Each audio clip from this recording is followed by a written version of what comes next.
अर्पणमस्तु. प्रभुपाद की जय, ഗുരു മഹാരാജ് की जय, രാധാ പവനപുരേഷൻ की जय. ഓം ശ്രീ മാത്രേ നമഃ. എല്ലാവർക്കും ഗുരുവായൂർ മഞ്ജരീസിന്റെ ഗീതാ പഠന ക്ലാസ്സിലേക്ക് സ്വാഗതം. ഹരേ കൃഷ്ണ. എല്ലാവർക്കും നല്ലൊരു ശനിയാഴ്ച. ഇന്ന് ശനിയാഴ്ചല്ലേ? എല്ലാവർക്കും നല്ലൊരു ശനിയാഴ്ച ആശംസിക്കുന്നു. വീക്കെൻഡായി. ഇപ്പോൾ 2-3 ദിവസമായിട്ട് നമുക്ക് കണ്ടിന്യൂസ് ആയിട്ട് ക്ലാസ് ഒക്കെ ഉണ്ട് അല്ലേ? അപ്പോൾ എല്ലാവരും ഹാപ്പിയാണോ? ക്ലാസ്സൊക്കെ കണ്ടിന്യൂസ് ആയിട്ട് മാതാജി എടുത്ത് തരുന്നു. ഇല്ലെങ്കിൽ മഹാബലി വരുന്നത് പോലെ ആണ്ടിനും ചങ്കരാന്തിക്കായിരുന്നു. നേരത്തെ ക്ലാസ്സൊക്കെ കറക്റ്റായിട്ട് എടുത്തിട്ടുണ്ടായിരുന്നു. ഇപ്പം മാതാജി ഭയങ്കര മടിയായി, ക്ലാസ് എടുക്കാതെ പോയി. അങ്ങനെയില്ല, ഞാൻ വീട്ടിലുണ്ടെങ്കിൽ എനിക്ക് വർക്കില്ല എന്നാണെങ്കിൽ കമ്പൽസറി ആയിട്ട് നിങ്ങൾക്ക് ക്ലാസ് എടുത്ത് തന്നിരിക്കും. അതിൽ യാതൊരു കോംപ്രമൈസും ഇല്ല. അത് നിങ്ങൾക്കും അറിയുന്നതാണ് അല്ലേ? കാരണം ഞാൻ ഏറ്റവും കൂടുതൽ കാണാൻ ഇഷ്ടപ്പെടുന്നതും സമയം ചെലവഴിക്കാൻ ഇഷ്ടപ്പെടുന്നതും എൻ്റെ മഞ്ജരീസ് കുടുംബത്തിനോടൊപ്പമാണ്. അതുകൊണ്ട് അതെനിക്ക് വളരെ സന്തോഷമുള്ള കാര്യം തന്നെയാണ്. വീട്ടിലുണ്ടെങ്കിൽ ഉറപ്പായിട്ടും ക്ലാസ് എടുക്കും. ഓക്കെ, പിന്നെ എന്താണ് വീക്കെൻഡായിട്ട് വിശേഷങ്ങൾ? നമ്മൾ ഒറ്റയടിക്ക് ഈ സ്കൂൾ പോലെയും കോളേജ് പോലെയും ബെല്ലടിക്കുന്നു, ക്ലാസ്സിലേക്ക് ടീച്ചർ വരുന്നു, നമസ്തേ ടീച്ചർ അല്ലെങ്കിൽ ഗുഡ് മോർണിംഗ് ടീച്ചർ എന്ന് പറയുന്നു. എന്നിട്ട് ഒറ്റയടിക്ക് അങ്ങോട്ട് ഇന്നലെ വരെ എന്താ പഠിച്ചത് ആ ഒരു 45 മിനിറ്റ്സ് ടീച്ചർ എന്തായാലും വെറുതെ വിടില്ല, മാക്സിമം ക്ലാസ് എടുക്കാൻ ശ്രമിക്കും. അങ്ങനെ ഒരു വേദിയല്ലല്ലോ നമ്മളുടേത് അല്ലേ? നമ്മളെന്ന് പറയുമ്പോൾ അങ്ങനെ ഒരു ക്ലാസ്സും കുട്ടികളും ടീച്ചേഴ്സും ഒന്നും അല്ല, നമ്മളൊരു ഫാമിലിയാണ്. അപ്പോൾ സുഖദുഃഖങ്ങളെല്ലാം പങ്കിട്ട് തമാശയും കളിയും ചിരിയൊക്കെ ആയിട്ടാണ് നമ്മൾ ഗീത പഠിക്കുന്നത്. മറ്റ് ഓതൻറ്റിക് ആയിട്ടുള്ള പേജ് പോലെയല്ല നമ്മൾ തുടക്കം മുതലേ പോകുന്നത് അല്ലേ? നമ്മൾ നമ്മുടെ ക്ലാസ് എടുക്കുമ്പോൾ സമയം പോകുന്നത് അറിയാനേ പാടില്ല. നിരവധി പ്രശ്നങ്ങൾക്ക് നടുവിൽ ഒരു എൻ്റർടൈൻമെൻറ്റ്, അതാണ് മഞ്ജരീസിൻ്റെ ക്ലാസ്. അതിൽ നമ്മൾ പഠിക്കുന്നു, പഠിപ്പിക്കുന്നു, കൂടുതൽ അറിയുന്നു, അറിയാൻ ശ്രമിക്കുന്നു, അങ്ങനെ കുറേ കാര്യങ്ങൾ. എന്താണ് വിശേഷം? ബ്രേക്ക്ഫാസ്റ്റ് ഒക്കെ കഴിഞ്ഞോ എല്ലാവരുടെയും? ഹാപ്പി. സായൂഷിൻ്റെ കാലൊക്കെ എങ്ങനെയുണ്ട്? കാലിന് വയ്യാത്ത ഒരാളാണ്. എങ്ങനെയുണ്ട്? കാലൊക്കെ സുഖമായിരിക്കുന്നു. കുറേ ഓഡിയോസ് ഒക്കെ കേൾക്കാനുണ്ട് സായൂഷിൻ്റെ. കേൾക്കാം, സ്വസ്ഥമായിട്ടൊന്ന് കേൾക്കാം കേട്ടോ. ബ്രേക്ക്ഫാസ്റ്റ് ഒക്കെ കഴിഞ്ഞോ? ഇന്ന് പ്രത്യേകിച്ച് എന്താണ് വീട്ടിൽ കറി? നല്ല തേങ്ങ അറിയില്ലേ? തേങ്ങ തിരുവി എടുത്തിട്ട് ഉണക്കമുളക്, കറിവേപ്പില, ആദ്യം ചീനച്ചട്ടിയിൽ വെളിച്ചെണ്ണ ഒഴിച്ചിട്ട് കുറച്ച് കറിവേപ്പില ഇട്ടിട്ട്, ഒത്തിരി വേണ്ട, കുറച്ച്, അത് വീട്ടിൻ്റെ മുറ്റത്ത് നല്ല ഫ്രഷ് ആയിട്ടുള്ള കറിവേപ്പില ഉണ്ടെങ്കിൽ നല്ല ടേസ്റ്റ് ആയിരിക്കും. ഒരു 2 ചില്ല കറിവേപ്പില എടുത്തിട്ട്, ചെന്നൈയിൽ മഴ, ഞാനും ഇവിടെ ചെന്നൈയിലാണ്. ചെന്നൈയിൽ നല്ല മഴ. അപ്പോൾ അതെ, അതാണ് മഞ്ജരീസ്. ഇല്ല അമ്മ, നാളെ സൺഡേ അല്ലേ മക്കൾക്ക് ക്ലാസ്, നാളെ എടുക്കാമെന്ന് ഓർത്തു. അപ്പോൾ കറിവേപ്പില ഇട്ടിട്ട് അതിൻ്റെ കൂടെ കുറച്ച് ഉണക്കമുളകും കൂടി ഇട്ടിട്ട് നന്നായിട്ട് ഫ്രൈ ചെയ്തെടുക്കുക. തേങ്ങയും കൂടെ ഇട്ടിട്ട് നന്നായി ഫ്രൈ ചെയ്തെടുക്കുക. ഫ്രൈ ചെയ്ത് വരുമ്പോൾ കുറച്ച് മുളക് പൊടി, ചെന്നൈയിൽ തേങ്ങ ഭയങ്കര കോസ്റ്റ്ലിയാണ്, പക്ഷെ ഒരു ഹാഫ് തേങ്ങ എടുത്താൽ മതി, പകുതി.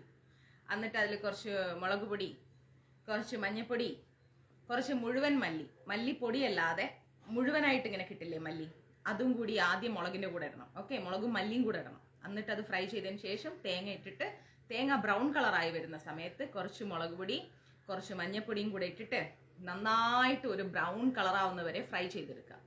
നന്നായിട്ട് ഫ്രൈ ചെയ്തെടുത്തതിന് ശേഷം കുറച്ച് തക്കാളി ഇല്ലേ, തക്കാളി, ഇത് തേങ്ങ ഫ്രൈ ചെയ്ത് ആ ചട്ടിയിൽ തന്നെ കുറച്ചൊരു 2 തക്കാളി എടുത്തിട്ട് നന്നായിട്ടൊന്ന് ഫ്രൈ ചെയ്തെടുക്കുക. എന്നിട്ട് നിങ്ങൾക്ക് ഇഷ്ടപ്പെട്ട വെജിറ്റബിൾ എന്തായാലും, എനിക്ക് അതിൻ്റെ കൂടെ ഇടാൻ ഇഷ്ടം ചക്കയാണ്. ചക്ക ഞാൻ ബിന്ദുമ്മ എനിക്ക് നന്നായിട്ട് കട്ട് ചെയ്ത് തന്നാൽ ചക്ക ചെറുതായിട്ട് കട്ട് ചെയ്തിട്ടല്ലേ മഞ്ഞൾപ്പൊടിയും കുരുമുളക് പൊടിയും ഉപ്പും കൂടി ഇട്ട് ഞങ്ങൾ വേവിച്ചെടുക്കും. എന്നിട്ട് ഈ വറുത്ത് വെച്ച തേങ്ങ എന്ത് ചെയ്യണം? മിക്സിയിൽ അരച്ചെടുക്കണം. കുറച്ച് വെള്ളം ഒഴിച്ചിട്ട് അരച്ചെടുത്തിട്ട് നല്ല സ്മൂത്തായിട്ട് ഫൈനായിട്ട് അരച്ച് വന്നു കഴിഞ്ഞാൽ ആ അരപ്പ് എന്ത് ചെയ്യണം? സ്റ്റൗ വന്നിട്ട് സിമ്മിൽ വെക്കണം. സിമ്മിൽ വെച്ചിട്ട് ഒരു പാത്രത്തിൽ ആ അരപ്പ്, നമ്മൾക്ക് എത്ര വെള്ളം ആവശ്യമുണ്ടോ അത്ര വെള്ളം ഒഴിച്ചിട്ട് പുളിയും കൂടെ പിഴിഞ്ഞിട്ട്, വാളംപുളി വേണം കേട്ടോ, പുളിയും കൂടെ പിഴിഞ്ഞിട്ട് നന്നായിട്ട് തിളപ്പിച്ചെടുക്കാം. നമുക്ക് ആവശ്യത്തിനുള്ള എരിവിനനുസരിച്ച് മുളക് ചേർത്താൽ മതി. നന്നായി തിളപ്പിച്ചെടുത്ത് വരുമ്പോൾ നല്ലൊരു സ്മെല്ലുണ്ടാവും. അതിലേക്ക് ഈ വേവിച്ച് വെച്ച വെജിറ്റബിൾസ് എന്തായാലും, ഉരുളക്കിഴങ്ങ് ഒഴിവാക്കിയേക്ക്, വേറെ എന്ത് വെജിറ്റബിൾ ആയാലും കുഴപ്പമില്ല, അതും കൂടി ഇട്ടിട്ട് വഴറ്റി വെച്ച ഈ തക്കാളിയും കൂടി ഇട്ടിട്ട് നന്നായിട്ട് തിളപ്പിക്കുക. തിളപ്പിച്ചതിന് ശേഷം കടുക്, കറിവേപ്പില, ഉലുവ 3 കൂടെ താളിച്ചിട്ട് ഈ കറിയിലേക്ക് ഒഴിക്കുക. ഒരു സൂപ്പർ കറി ആയിരിക്കും. 3 ദിവസത്തേക്ക് നിങ്ങൾക്ക് അത് വെച്ച് കഴിക്കാം, ഒരു കുഴപ്പമില്ല.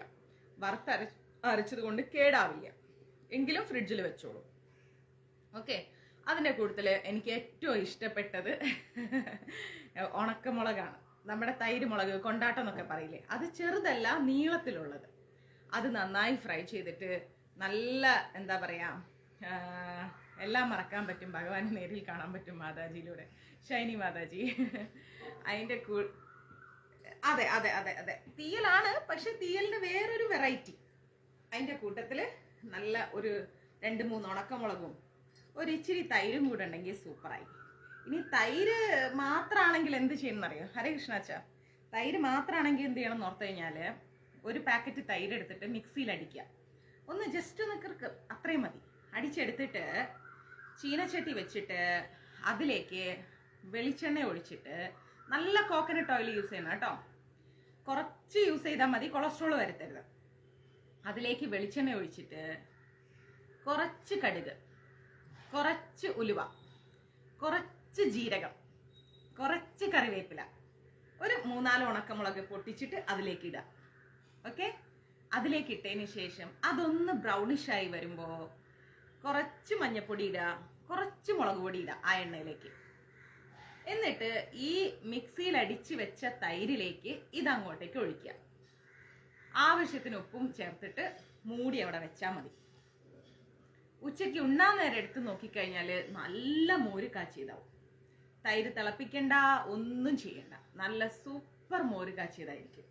അതങ്ങട് ചോറിൽ ഒഴിച്ചിട്ട് നല്ല 2-3 ഉണക്കമുളകും വെച്ചിട്ട് ഒരു പപ്പടവും വെച്ചിട്ട് ഒരു ബിന്ദമ്മ ഇവിടെ ഇരുന്നിട്ട് ഇങ്ങനെ,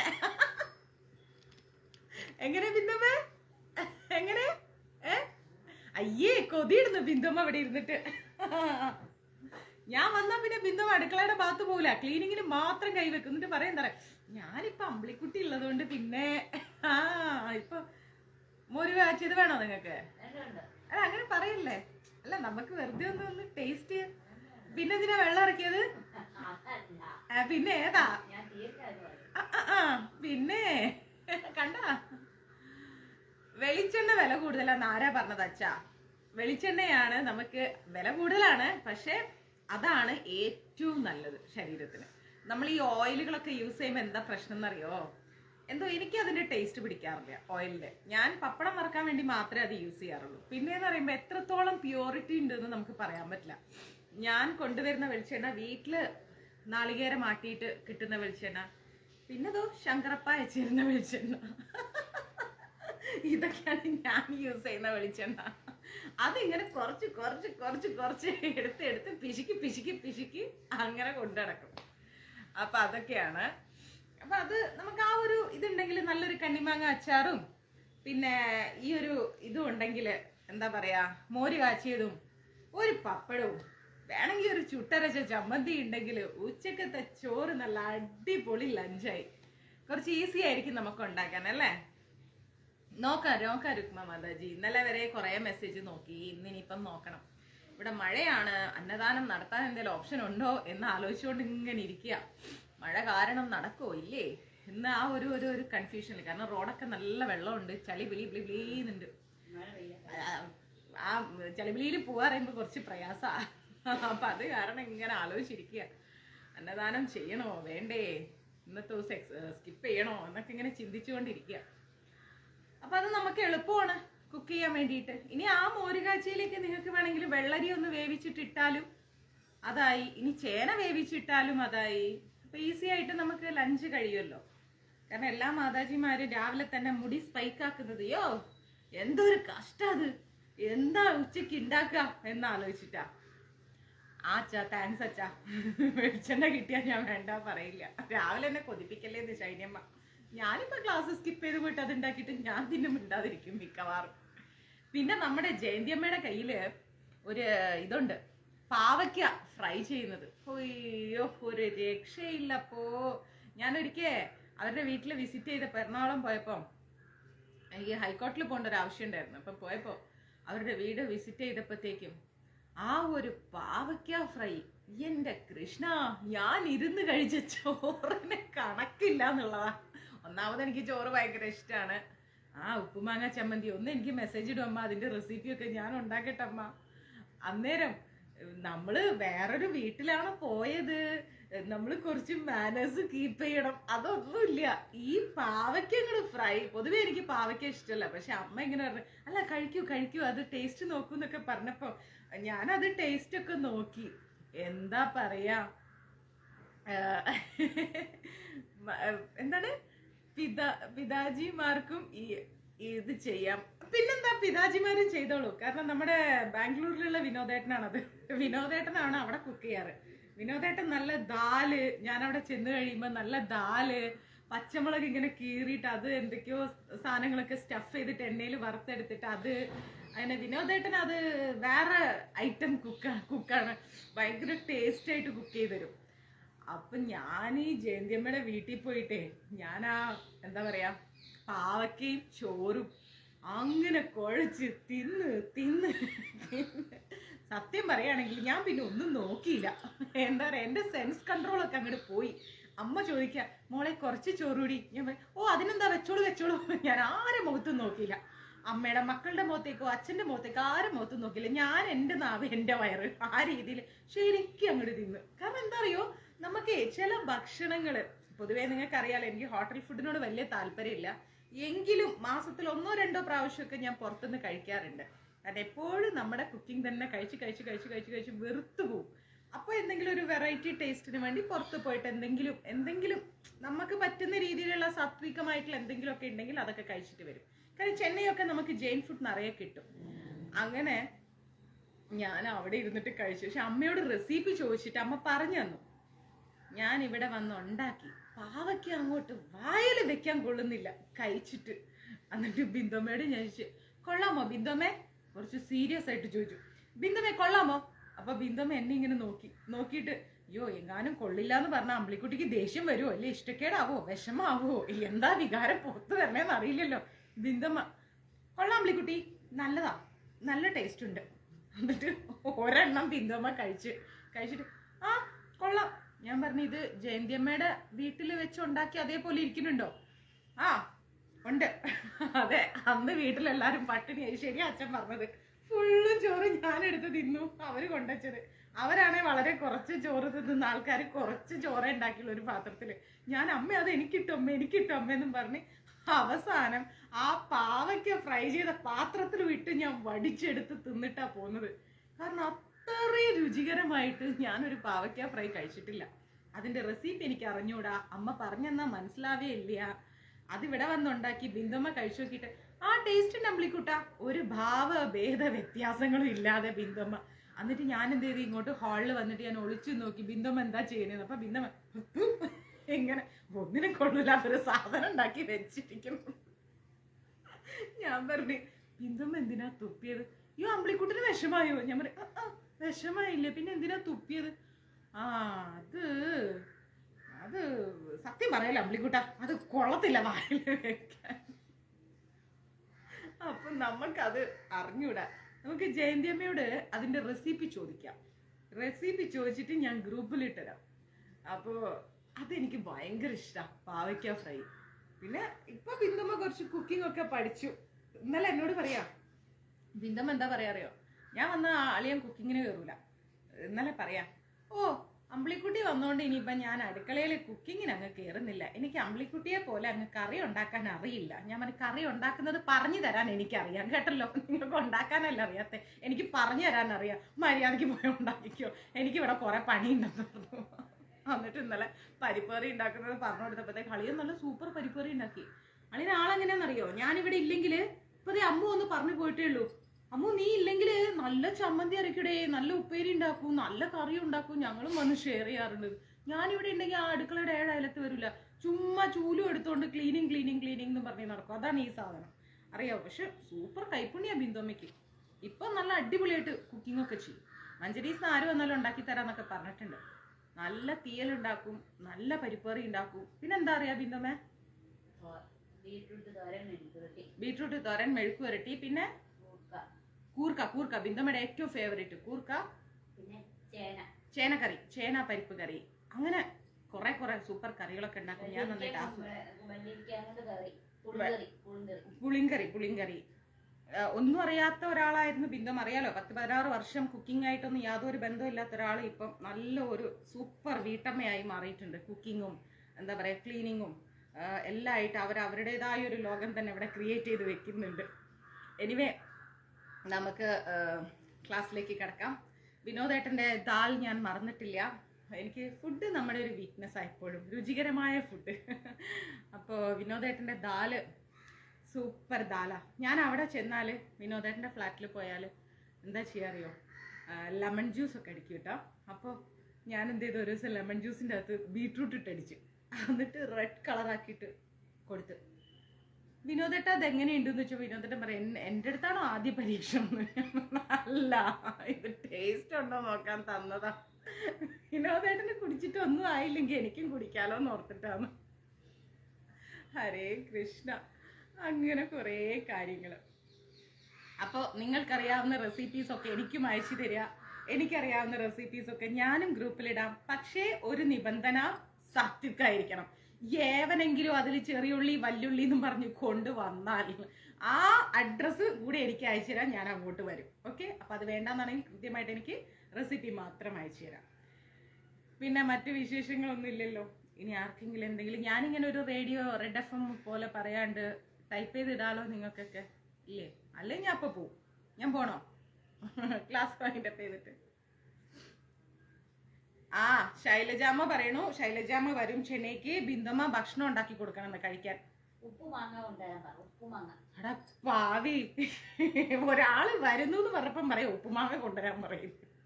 സാരല്ലേ, ഉപ്പുമാങ്ങ ഞാൻ അറേഞ്ച് ചെയ്തരാം. ശൈലമ്മക്ക് ഭക്ഷണം ഉണ്ടാക്കി കൊടുക്കോ? ഉറപ്പ്? എന്നാ പിന്നെ അവര് വരുമ്പോ അവർ 1 കിലോ അരിയും ഉപ്പുമാങ്ങയും മുളക് പൊടിയും മഞ്ഞപ്പൊടിയും എല്ലാം ആയിട്ട് സാധനങ്ങളായിട്ട് വന്നാ പോരെ. ആ ഒരാള് വീട്ടിൽ വരണം എന്ന് പറയുമ്പോ സാധനം കൊണ്ടുവരാൻ പറയരുത്, നമ്മൾ ഉണ്ടാക്കി കൊടുത്താൽ മതി. എവിടെ കിട്ടും? എവിടെ നോക്കി വെച്ചിട്ടുണ്ട്? അല്ലെങ്കിൽ ഞാൻ അവിടെ ഇല്ലെങ്കിൽ നന്നായിട്ട് ചൂര് ചുറ്റി നടക്കുന്നിട്ട് എല്ലാ കടയിലും എന്താ നോക്കി വെക്കാന്നോ എന്താ കിട്ടാന്നൊക്കെ അന്വേഷിച്ച് വെക്കുന്നുണ്ട്. എന്തായാലും വരും, നല്ല ഫുഡ് ബിന്ദുമ്മ ഉണ്ടാക്കി തരും. ഓക്കെ, നല്ല സൂപ്പറായിട്ട് ഉണ്ടാക്കും. ഇപ്പം കുക്കിംഗ് ഒക്കെ ഞാൻ പറഞ്ഞു കൊടുത്ത ആള് നന്നായി മനസ്സിലാക്കി വെച്ചിട്ടുണ്ട്. ലാലിയും പറയാം വേണ്ട. അപ്പം അങ്ങനെ. പിന്നെ ഞാൻ പോണ്ടാന്നല്ലേ? ആ അത് ശരി, ഞാൻ കരുതി ഫുഡ് വേണ്ടാന്നാണെന്ന്. ഫുഡ് വേണ്ടാന്ന സന്തോഷം, ഞാൻ തിന്നും. പിന്നെ നമ്മുടെ 1-ാം തീയതി അമ്പലത്തിൽ അന്നദാനം ഉണ്ട്. നമ്മുടെ ഇവിടെ വടകുറുമ്പ്. അയ്യോ, ഞാൻ എത്ര കാലമായി അമ്പലത്തിലെ ഫുഡ് കഴിച്ചിട്ട്. അന്ന് ഈശ്വരാ നമ്മുടെ മാനം പോവാതെ കാത്തോണേ. ഞാൻ അവിടുത്തെ തിരുമേനി ഞാൻ വേണ്ട പറഞ്ഞാലും എനിക്ക് കുറച്ചുകൂടി ചോറിട്ടേന്ന്. അതുകൊണ്ട് എല്ലാവരും വരും, നമുക്ക് സൂപ്പറായിട്ട് കഴിക്കാം. ഓക്കെ, നമ്മുടെ എല്ലാത്തിലും ടേസ്റ്റ് ഗുരുവായൂർ അമ്പലത്തിലെ പ്രസാദകൂട്ടാണ് അല്ലേ, ഉത്സവത്തിൻ്റെത്. അയ്യോ, കഞ്ഞിയും പുഴുക്കും പയറും ആഹാഹാ രസകാളനും അതിൻ്റെ ടേസ്റ്റ് ഒന്ന് വേറെ തന്നെയാണ്. അപ്പോൾ രാധേ രാധേ. കുറേ പേര് സീരിയസ് ആണ് ലൈവില്. എന്നാ പിന്നെ ഞാൻ ഇന്ന് രാത്രി എടുക്കാം ക്ലാസ്, അല്ലെങ്കിൽ നാളെ എടുക്കാം. ഞാൻ രാവിലെ കപ്പ പുഴുങ്ങിയതും നല്ല പച്ചമുളക് ചമ്മന്തിയും കഴിച്ചു. ഇത് ரொம்ப ഓവറാ തെരിയില്ല உங்களுக்கு ബിജേട്ടാ? ഇത് നിങ്ങൾക്ക് കുറച്ച് ഓവറായിട്ട് തോന്നുന്നില്ലേ മനുഷ്യ? മിണ്ടാണ്ടിരുന്നിട്ട് ഇത്രയും വലിയൊരു ബോംബെടുത്ത് ഇട്ടത്. പച്ചമുളക് ചമ്മന്തിയും നല്ല കപ്പയും കഴിച്ചു. നീ കോരിച്ചൊരിയുന്ന ചെന്നൈയിലും മഴയത്ത് അത് കിട്ടിയിരുന്നെങ്കിൽ ഇപ്പൊ നോമം കഴിച്ചേനെ, നമ്മളെല്ലാവരും കഴിച്ചേനെ. ഞങ്ങൾ വരുന്നുണ്ട് മൂവാറ്റുപുഴയ്ക്ക്. എന്തായാലും എനിക്ക് ബിന്ദമ്മയുടെ നാടും വീടൊക്കെ ഒന്ന് കാണിക്കണം. അപ്പം ഞങ്ങൾ വരും ബീച്ചേട്ടൻ്റെ വീട്ടിലേക്ക്. അപ്പം ഞങ്ങൾക്ക് കപ്പയും പച്ചമുളക് ചമ്മന്തിയും തന്നില്ലെങ്കിൽ, കാന്താരി ചമ്മന്തിയും തന്നില്ലെങ്കിൽ നോക്കിക്കോ, അപ്പം കാണിച്ചു തരാം അല്ലേ. നമ്മുടെ യാത്ര എപ്പോഴും നോർത്തിലേക്ക് മാത്രമാക്കിയാൽ പോരല്ലോ, നമ്മളൊന്ന് മൂവാറ്റുപുഴയ്ക്കും പോകണമല്ലോ. അങ്ങനെ വിടാൻ പാടില്ലല്ലോ അല്ലേ. പേഴക്കാപ്പള്ളി ആണോന്ന് എനിക്കറിയില്ല, ബീച്ചേട്ടൻ്റെ അഡ്രസ്സ് എനിക്ക് മറന്നുപോയി.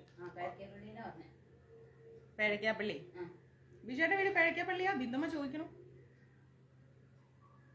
ആയിരിക്കാം. ബീച്ചേട്ടൻ അവിടെ റോഡിന്റെ നടുക്ക് സിഗ്നലിലാണോ വീട് വെച്ചേക്കണേ? പേഴക്കാപ്പള്ളി സെന്ററിലാണ്, റോഡിന്റെ നടുക്ക് സിഗ്നലിലാണ് ബീച്ചേട്ടൻ വീട് വെച്ചിരിക്കുന്നത്. പോലീസിന്റെ ഒരു കൂടുണ്ടാവില്ലേ, അതിനും പോലെ ബീച്ചേട്ടന്റെ വീടായിരിക്കണേ സെന്ററിലല്ലേ ബീച്ചേട്ടാ? പിന്നെ വേറെന്താ വിശേഷം? 2 മിനിറ്റ് ടൈമും കൂടെ തരും വിശേഷം പറയാം. അത് കഴിഞ്ഞാൽ ക്ലാസ് തുടങ്ങും. ക്ലാസ് തുടങ്ങിയാൽ പിന്നെ ഒരു വിശേഷവും ഞാൻ നോക്കൂല, സീരിയസ് ആയിരിക്കും. മോളെ ഇന്ന് ലൈവ് വരാൻ പറ്റിയില്ല അമ്മൂസേ.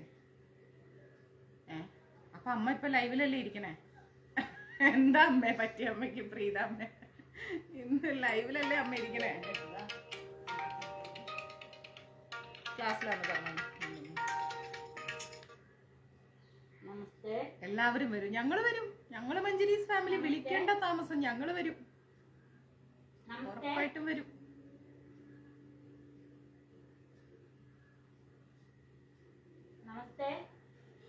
തൃശ്ശൂര്, തിരൂര്. അതെ, ഈ അമ്പലം തിരൂര്. അതിന്റെ പ്രോപ്പർ അഡ്രസ്സ് ഞാൻ അവിടുത്തെ വിളിച്ചപ്പാടിനോട് ചോദിച്ചിട്ടുണ്ട്. അദ്ദേഹം തരുമെന്ന് പറഞ്ഞിട്ടുണ്ട്, തരാമെന്ന് പറഞ്ഞിട്ടുണ്ട്. അപ്പം ഞാൻ ഉടനെ തന്നെ അത് നമ്മുടെ ഗ്രൂപ്പിൽ ഇട്ട് തരാം. ഓക്കെ, വരണം കേട്ടോ എല്ലാവരും. നമുക്കവിടെ ദേവിക്ക് ഉരുളിയിൽ ഞാൻ പറഞ്ഞ സാധനങ്ങളെല്ലാം വെക്കണം, ചുറ്റുവിളക്ക് കത്തിക്കണം. ഇനി ആരെങ്കിലും വരാനുണ്ടോ നമ്മുടെ ലൈവില്? അപ്പൊ ക്ലാസ് തുടങ്ങാം.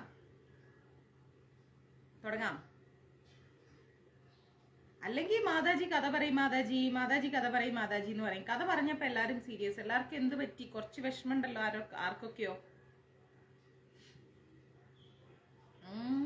ഇരിക്കരുത്, എനിക്കത് ഇഷ്ടമല്ല. ഇരിക്കണം, അതാ എനിക്കിഷ്ടം. സന്ധ്യ മാതാജി ഓണത്തിന്റെ തയ്യൽ തിരക്ക് തുടങ്ങി. സൂപ്പർ. ഒത്തിരി ഒത്തിരി ഒത്തിരി വർക്ക് വരട്ടെ, ഒരുപാട് തയ്ക്കാൻ കിട്ടട്ടെ. മാതാജി വിളിച്ചോളൂ, ഒരു 3 മണിയാകുമ്പോ വിളിച്ചോ, നമുക്ക് സംസാരിക്കാം. ഇപ്പോൾ തുടങ്ങിയുള്ളൂ. ഞാൻ കരുതി നേരത്തെ തുടങ്ങിയെന്ന്. സമയം നോക്കില്ല. ഇല്ലമ്മ, ജസ്റ്റ് ഇപ്പൊ തുടങ്ങിയിട്ടേ ഉള്ളൂ. ഞങ്ങളിങ്ങനെ കുറച്ച് നാട്ടുവിശേഷം പറഞ്ഞിരിക്കുകയായിരുന്നു. അപ്പൊ നമുക്ക് ക്ലാസ് സ്റ്റാർട്ട് ചെയ്യാം. നമ്മൾ പഠിച്ചുകൊണ്ടിരിക്കുന്നത് രാജവിദ്യ രാജഗുഹ്യ യോഗത്തില് ഭഗവത്ഗീത യഥാരൂപം ശ്രീല പ്രഭുപാജിയുടെ അധ്യായം 9 രാജവിദ്യ രാജഗുഹ്യ യോഗം. അതില് 20 ശ്ലോകങ്ങൾ നമ്മൾ പഠിച്ചു അല്ലേ? ഇനി 21ാമത്തെ ശ്ലോകത്തിലേക്ക് പോകുന്നു. 21ാമത്തെ ശ്ലോകം എന്ന് പറഞ്ഞാൽ ശ്രദ്ധിച്ചു കേൾക്കണം, മാക്സിമം ലൈവ് ഷെയർ ചെയ്യണം കേട്ടോ. 21ാമത്തെ ശ്ലോകം തേം തം ഭുക്ത സ്വർഗലോകം വിശാലം ക്ഷീണേ പുണ്യമർത്യലോകം വിശന്തി ഏവം ത്രയീ ധർമ്മ മനുപ്രപന്ന ഗതാഗതം കാമകാമാ ലബന്തേ എന്നാണ്. അതിന്റെ അർത്ഥം എന്ന് പറഞ്ഞാൽ ഇങ്ങനെ സ്വർഗീയങ്ങളായിരിക്കുന്ന ഇന്ദ്രിയ സുഖങ്ങൾ ഒട്ടേറെ അനുഭവിച്ച് തങ്ങൾ ചെയ്ത പുണ്യകർമ്മങ്ങളുടെ ഫലമെല്ലാം നഷ്ടപ്പെടുമ്പോൾ അവർ ഈ നശ്വരമായിരിക്കുന്ന ഭൂമിയിലേക്ക് തിരിച്ചു വരുന്നു. വേദത്രയ പ്രമാണങ്ങളിൽ ഉറച്ചു നിൽക്കുന്ന സുഖാനുഭോഗ അന്വേഷികൾക്ക് ജപമൃത്യു പരമ്പരയല്ലാതെ മറ്റൊന്നും കിട്ടാനില്ല. അതിന്റെ അർത്ഥം എന്താണെന്ന് വെച്ചാൽ ഒരു ഡീപ്പായ അർത്ഥം അതിലുണ്ട്. മനുഷ്യന്റെ എന്താ പറയാ, മനുഷ്യന്റെ ഒരു സുധാമ കിട്ടുന്നില്ലേ? അത് നെറ്റ്വർക്കിന്റെ ഇഷ്യൂ ആയിരിക്കും. തീർച്ചയായിട്ടും ഒരു പകല് നമുക്ക് കഥ പറയാൻ മാറ്റി വെക്കാം, ഒരു ഏകാദശിക്ക്. സാരില്ല പ്രമിള അമ്മയെ നോക്കൂ ആദ്യം കേട്ടോ. അതായത് സ്വർഗീയങ്ങളായിരിക്കുന്ന ഇന്ദ്രിയ സുഖങ്ങൾ നമ്മൾ പഠിച്ചിട്ടുണ്ട്. ഈ ഭൂമിയിൽ നമ്മള് മറ്റ് ദേവീ ദേവന്മാരെ വർഷിപ്പ് ചെയ്താൽ എന്ന് കരുതി അവരെ ചെയ്യണ്ട എന്നല്ല പറയുന്നത്. ചെയ്താൽ അത് മാത്രമാണ് ശരി എന്ന് പറഞ്ഞു കഴിഞ്ഞാൽ അത് ആ ദേവീ ദേവന്മാരാണ് കംപ്ലീറ്റ് ആയിരിക്കുന്നത് എന്ന് കരുതി നമ്മൾ വർഷിപ്പ് ചെയ്താൽ നമ്മൾ മനസ്സിലാക്കണം. ഇപ്പൊ കുറെ പേർക്ക് അയ്യപ്പനെ ഇഷ്ടമാണ്, സുബ്രഹ്മണ്യ സ്വാമിയെ ഇഷ്ടമാണ്, പല പല ദേവീ ദേവന്മാരെ ഇഷ്ടമുള്ളവരുണ്ട് അല്ലെ? അത് നമ്മൾ കേരളത്തിൽ അങ്ങനെയാണ് ജനിച്ച് വളർന്ന് ജീവിച്ച് നമ്മൾ പഠിച്ചത് അങ്ങനെയാണ്. അപ്പൊ അതുകൊണ്ട് തന്നെ ഇവരൊക്കെ തമ്മിലുള്ള വ്യത്യാസം എന്താണ്, ഇവരാരാണ് എന്നുള്ള ഒരു അവബോധം നമുക്കില്ല. നമ്മൾ മനസ്സിലാക്കണം, ബിന്ദു മാതാജി നമ്മൾ മനസ്സിലാക്കണം, കൃഷ്ണ പരമദിവ്യോത്തമ പുരുഷനാണ്. ഒരു ഒരു ഒരു ചെടി എടുത്താൽ ആ ചെടിയില് പൂക്കളുണ്ട്, കായുണ്ട്, മൊട്ടുണ്ട്, ഇലകളുണ്ട്, കൊമ്പുണ്ട്, ചില്ലകളുണ്ട്.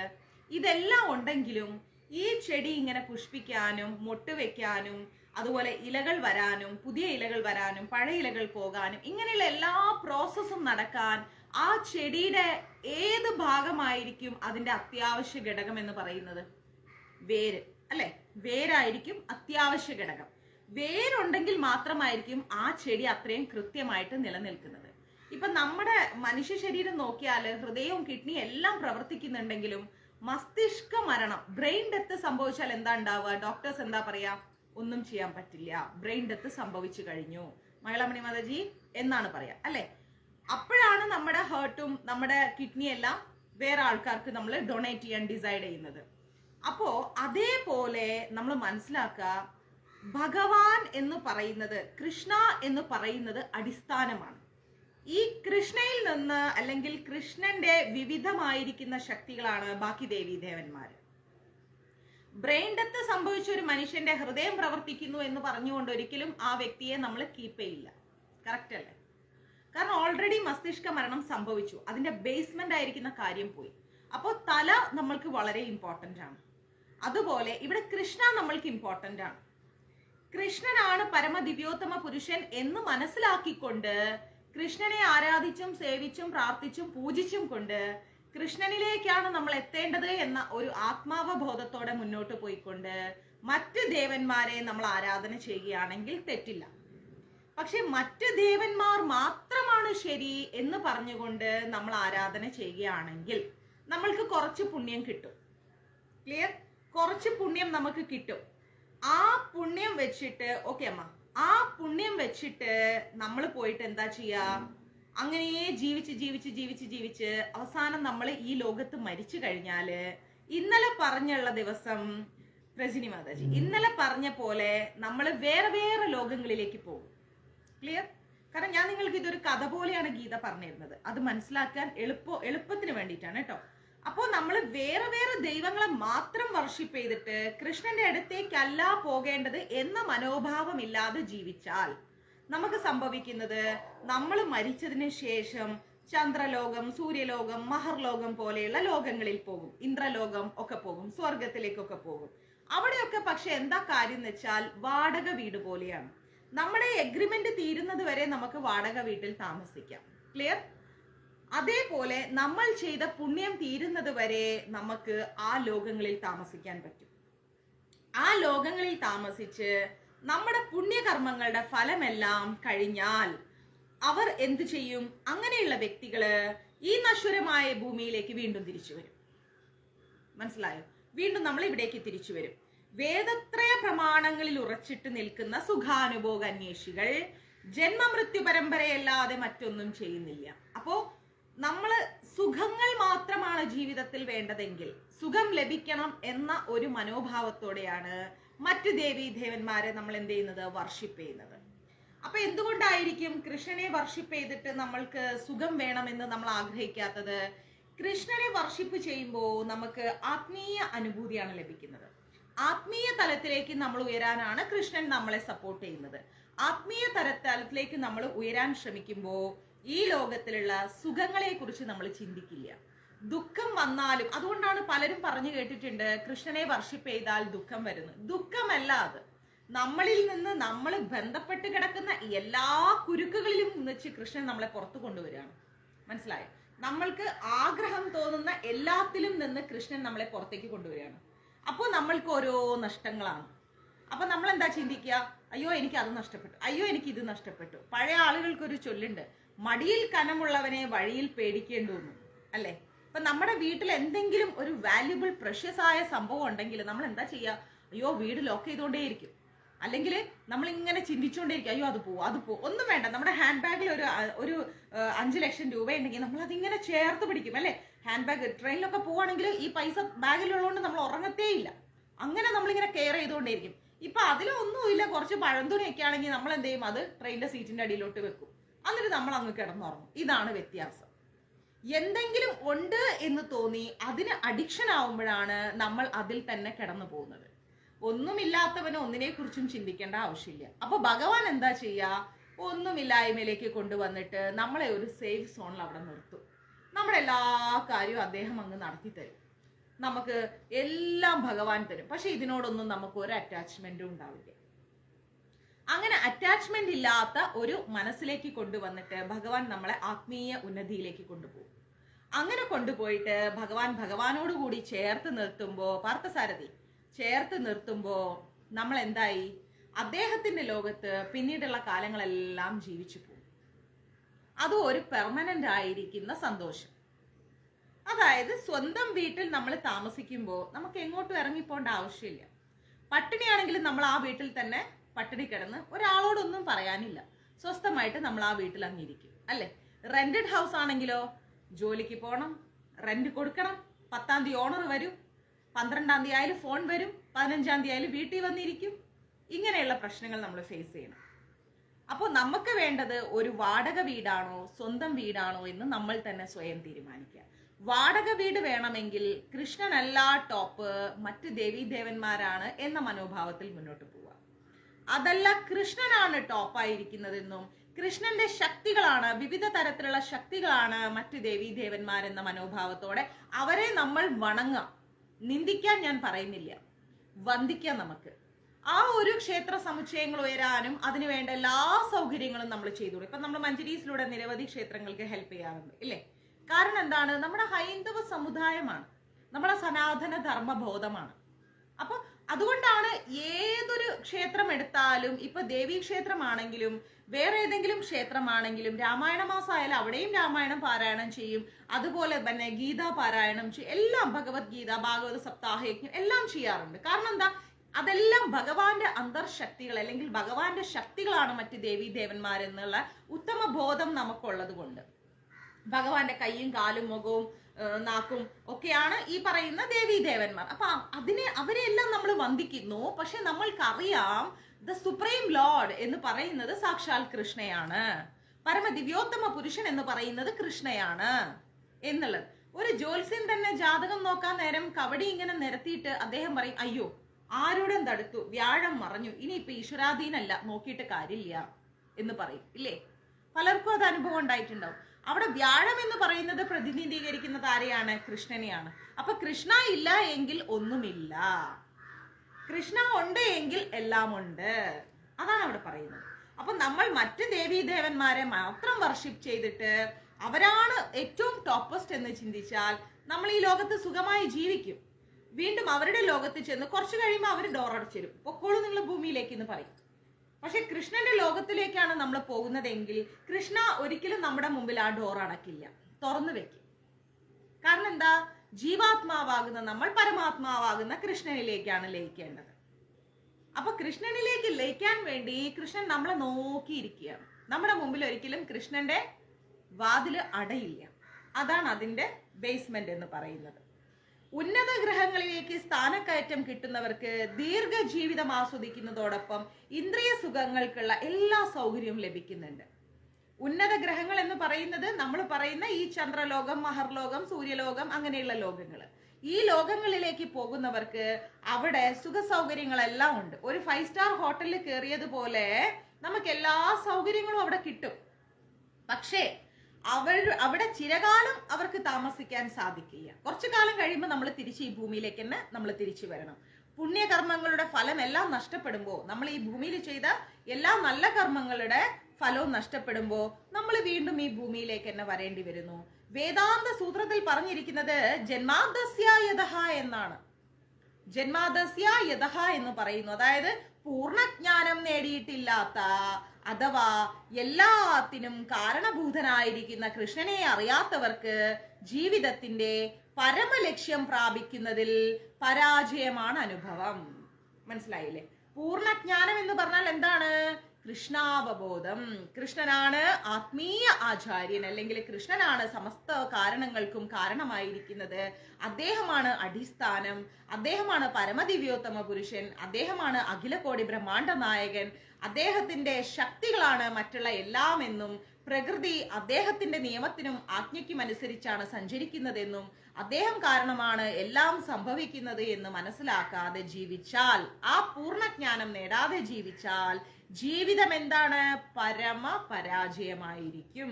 ഉപരിലോകങ്ങളിലേക്കുള്ള പ്രയാണവും വീണ്ടും ഭൂലോകവാസവും അവർക്ക് പതിവായി തീരുന്നു. എങ്ങനെ?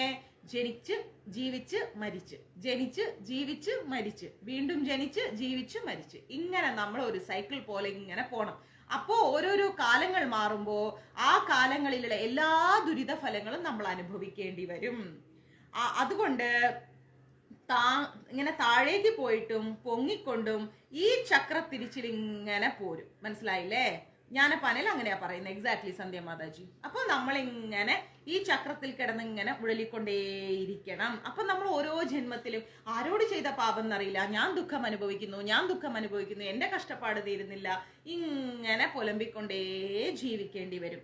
താഴോട്ട് തിരിച്ചു വരാൻ സാധ്യതയില്ലാത്ത ആത്മീയ ലോകത്തിലേക്ക് ഉയരുന്നതിന് പകരം മേലും കീഴുമായിട്ടുള്ള ഗ്രഹവ്യൂഹങ്ങളിലൂടെ ജനിച്ചും മരിച്ചും ചുറ്റിത്തിരിയുമ്പോൾ എന്താ സംഭവിക്കുന്നത്? സച്ചിദാനന്ദാത്മകമായിരിക്കുന്ന ശാശ്വത ജീവിതം അനുഭവിക്കാനും പിന്നീട് ഒരിക്കലും ക്ലേശപൂരിതമായിരിക്കുന്ന ഭൗതിക ലോകത്തിലേക്ക് തിരിച്ചു വരാതെ കഴിക്കാനും വേണ്ടി ആത്മീയ ലോകം തേടുകയാണ് എല്ലാവരും ചെയ്യേണ്ടത്. നമ്മൾ എന്ത് ചെയ്യണം?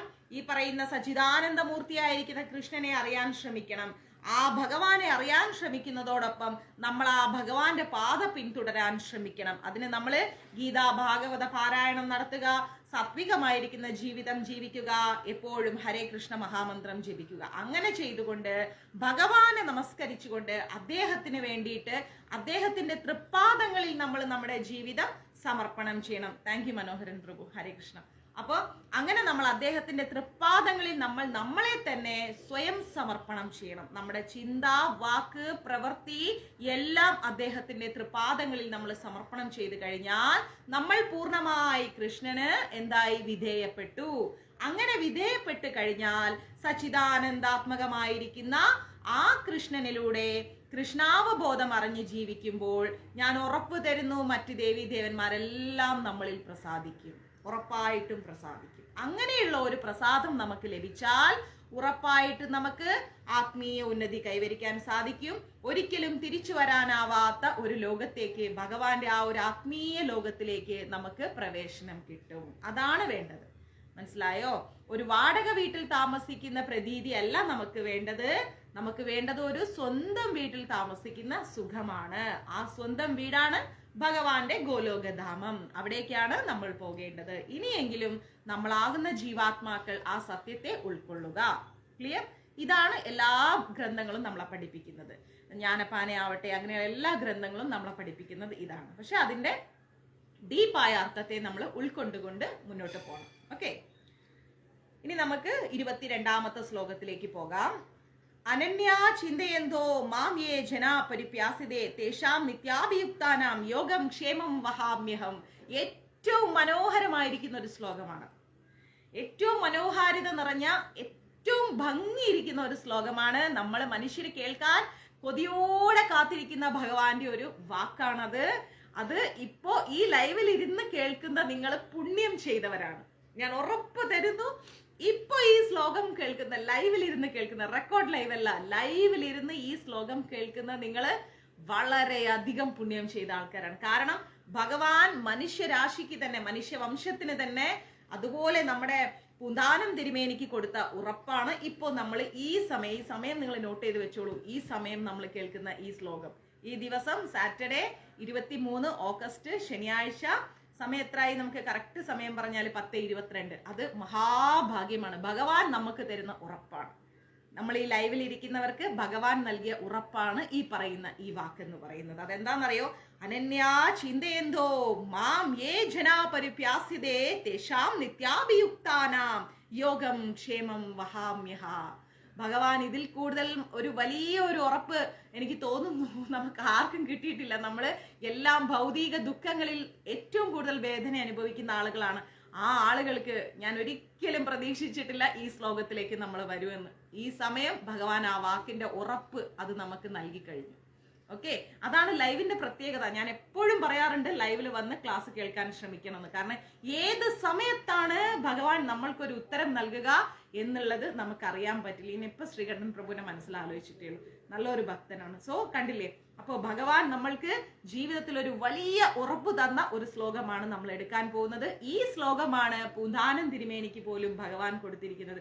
ഭൗതിക ദുഃഖങ്ങളിൽ അലയുന്നവർക്ക് ഭഗവാൻ തരുന്ന വലിയൊരു വാക്ക്. എനിക്കും നിങ്ങൾക്കും ഒരുപോലെ ഭഗവാൻ തരുന്ന യോഗം ക്ഷേമം വഹാമ്യഹ. അദ്ദേഹം നോക്കിക്കോളും നമ്മുടെ സുഖദുഃഖങ്ങൾ, അദ്ദേഹം നോക്കിക്കോളും നമ്മുടെ എല്ലാ പ്രയാസങ്ങളും എന്ന് ഭഗവാൻ ഉറപ്പു തരുന്ന ഒരു വാക്ക്.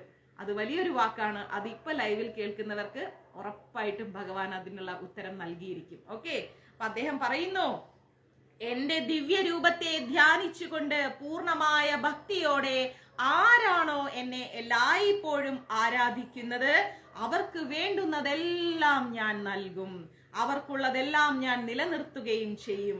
ഇതിനേക്കാൾ വലിയൊരു വാക്ക് നമുക്ക് എവിടെന്നാ കിട്ടാനുള്ളത്?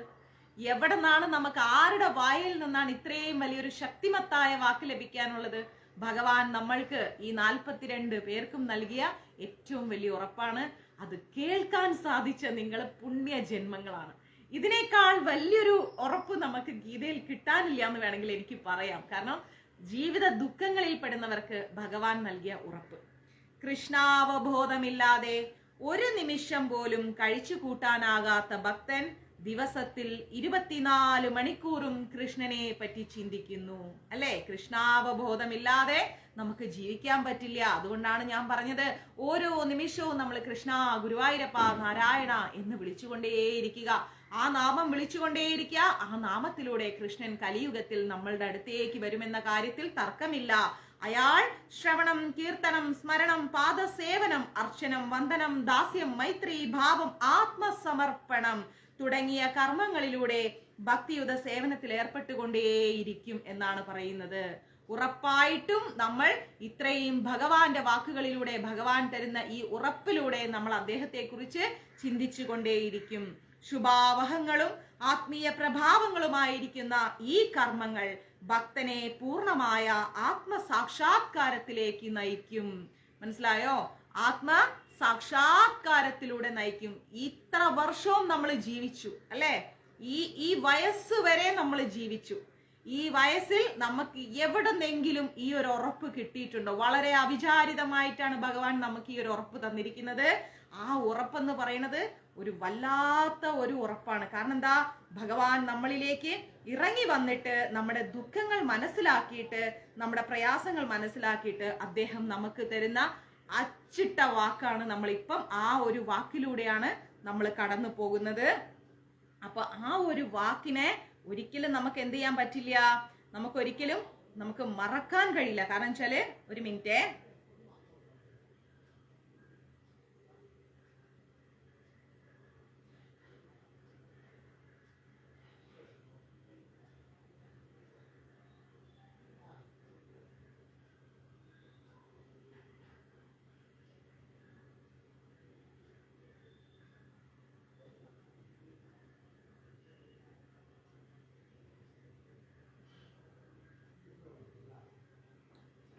കാരണം ഭഗവാൻ പറയുന്ന ആ ഒരു വാക്കെന്ന് പറയുന്നത് വളരെയധികം നമുക്ക് എന്താ പറയുന്നത്, ഭഗവാൻ അത്രയും ഉറപ്പ് തരുന്നൊരു വാക്കാണ്. നമ്മുടെ ദുഃഖ ദുരിതങ്ങളെല്ലാം മാറ്റിത്തരും എന്ന് ഭഗവാൻ ഉറപ്പ് നൽകുന്ന ഒരു വാക്കാണ് ഈ പറയുന്ന ശ്ലോകം. ഈ ശ്ലോകത്തിലൂടെ നമ്മൾ കടന്നു പോവാന്ന് പറയുന്നത് നമ്മുടെ ദുഃഖ ദുരിതങ്ങളെല്ലാം തീർത്തു തരുമെന്ന് ഭഗവാൻ ഉറപ്പ് നൽകുന്ന വാക്കാണ്. അപ്പൊ അതുകൊണ്ട് ആ ഒരു വാക്ക് നമ്മൾക്ക് കേൾക്കാൻ സാധിക്കുക എന്ന് പറയുന്നത് തന്നെ വളരെയധികം ശ്രേഷ്ഠമായിരിക്കുന്ന ഒരു കാര്യമാണ്. ആ ഒരു ശ്രേഷ്ഠതയ്ക്ക് ഇന്ന് നമുക്ക് പൂർണ്ണത കൈവന്നിരിക്കുകയാണ്. അപ്പൊ അദ്ദേഹം പറയുന്നു, എന്താണ്? ആത്മസാക്ഷാത്കാരത്തിലേക്ക് ആ ഭക്തനെ ഞാൻ ഉറപ്പായും നയിച്ചിരിക്കുമെന്ന് ഭഗവാൻ ഉറപ്പു തരികയാണ്. പിന്നെ അയാൾക്ക് ഭഗവത് സമ്പർക്കത്തിലൊഴികെ യാതൊന്നിലും ആഗ്രഹമുണ്ടാവില്ല. ഉറപ്പായിട്ടും ഭഗവത് സമ്പർക്കത്തിലല്ലാതെ മറ്റൊന്നിലേക്കും അയാൾക്ക് ആഗ്രഹമുണ്ടാവില്ല എന്നാണ് പറയുന്നത്.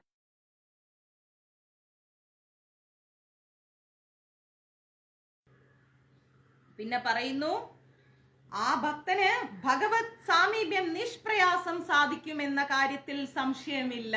ഓർത്തു നോക്കിക്കേ, എത്ര മനോഹരമായ ഒരു നിമിഷത്തിലൂടെ നമ്മൾ കടന്നു പോകുന്നത്. അദ്ദേഹം പറയുന്നത് എന്താണ്? പിന്നെ ആ ഭക്തന് ഭഗവത് സമ്പർക്കത്തിലൊഴികെ യാതൊന്നിലും ആഗ്രഹമുണ്ടാവില്ല. ആ ഭക്തന് ഭഗവത് സാമീപ്യം, എന്റെ സാമീപ്യം നിഷ്പ്രയാസം സാധിക്കുമെന്ന കാര്യത്തിൽ സംശയമില്ല. ഇതാണ് യോഗം എന്ന് ഭഗവാൻ പറയുന്നു. കൃഷ്ണന്റെ കൃപാരികേതത്താൽ അത്തരം ഒരാൾക്ക് ഭൗതിക ലോകത്തിൽ ഈ നിമിഷത്തിൽ ഈ കഷ്ടപ്പാടിൽ ജീവിക്കുന്ന ആ വ്യക്തിക്ക്, ആ ഭക്തന് ഭൗതിക ജീവിതത്തിന്റെ അവസ്ഥയിലേക്ക് തിരിച്ചു പോരേണ്ട ആവശ്യം വരില്ല. അവന്റെ ദുഃഖങ്ങളും സുഖങ്ങളും എല്ലാം എന്റെ കയ്യിൽ ഭദ്രമായിരിക്കും. ക്ഷേമം എന്നതിന് ഭഗവാൻ പറയുന്നു കരുണാമയമായിരിക്കുന്ന രക്ഷ എന്നാണ് അർത്ഥം. യോഗത്താൽ കൃഷ്ണാവബോധം നേടാനുള്ള യജ്ഞത്തിൽ ഞാൻ എന്റെ ഭക്തനെ സഹായിക്കുമെന്ന് ഭഗവാൻ ഈ ഉറപ്പ് നൽകണം ഈ ഒരു വാക്കിലൂടെ. അങ്ങനെ കൃഷ്ണാവബോധം ലഭിച്ച ശേഷം ക്ലേശപൂർണമായിരിക്കുന്ന ദുഃഖപൂർണമായിരിക്കുന്ന ഭക്തൻ ഇന്നുവരെ, എൻ്റെ ഭക്തൻ ഇന്നുവരെ അനുഭവിച്ച എല്ലാ ദുഃഖത്തിൽ നിന്നും, ബന്ധമായ ജീവിതത്തിൽ നിന്നും വീണ്ടും അവൻ ആ ദുഃഖ ദുരിതത്തിൽ ഉഴലാതെ വീഴാനിടവരാതെ ഞാൻ അവനെ രക്ഷിച്ചിരിക്കും എന്ന് ഭഗവാൻ ഉറപ്പ് നൽകുകയാണ് ഈ ഒരു ശ്ലോകത്തിലൂടെ. അതുകൊണ്ട് തന്നെ ഭഗവാന്റെ ആ ഒരു ശ്ലോകം നമ്മൾ കേൾക്കുക.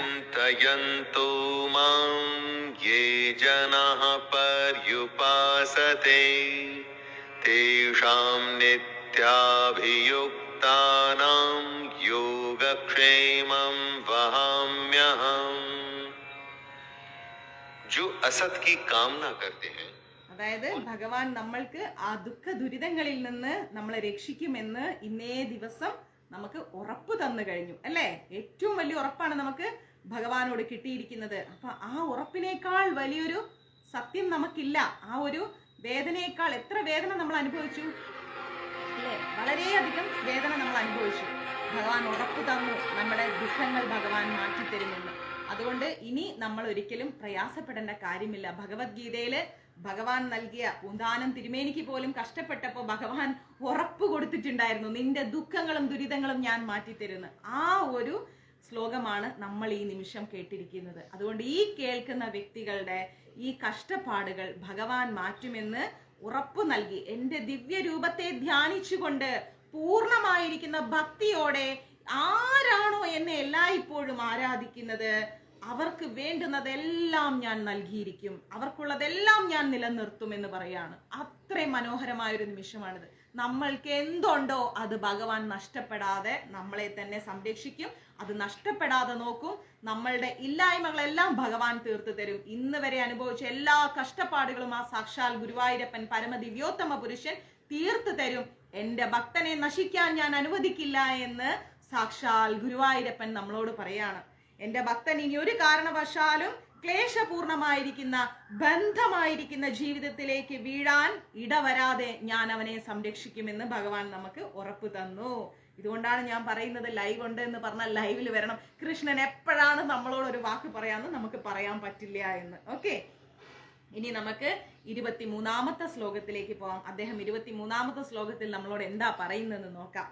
ये पिन्या देवता भक्ता यजन्ते श्रद्धायानिधा तेपि मामेव कौन्तेय യജന്ത്യവിധിപൂർവകം എന്ന് പറയുന്നു. അതിന്റെ അർത്ഥം എന്ന് പറഞ്ഞാൽ മറ്റു ദേവന്മാരുടെ ഭക്തന്മാരും വിശ്വാസപൂർവം അവരെ ഉപാസിക്കുന്നവരും ഈ വാസ്തവത്തിൽ എന്നെ തന്നെയാണ് ഉപാസിക്കുന്നത്. കുന്തി പുത്ര, എന്നാൽ അവരങ്ങനെ ചെയ്യുന്നത് വിധിപ്രകാരമല്ല എന്ന് പറയുന്നു. ഒരുപാട് ദേവീ ദേവന്മാരുടെ ഭക്തരുണ്ട്, വിശ്വാസത്തോടെ അവരെ ഉപാസിക്കുന്നവരുണ്ട്.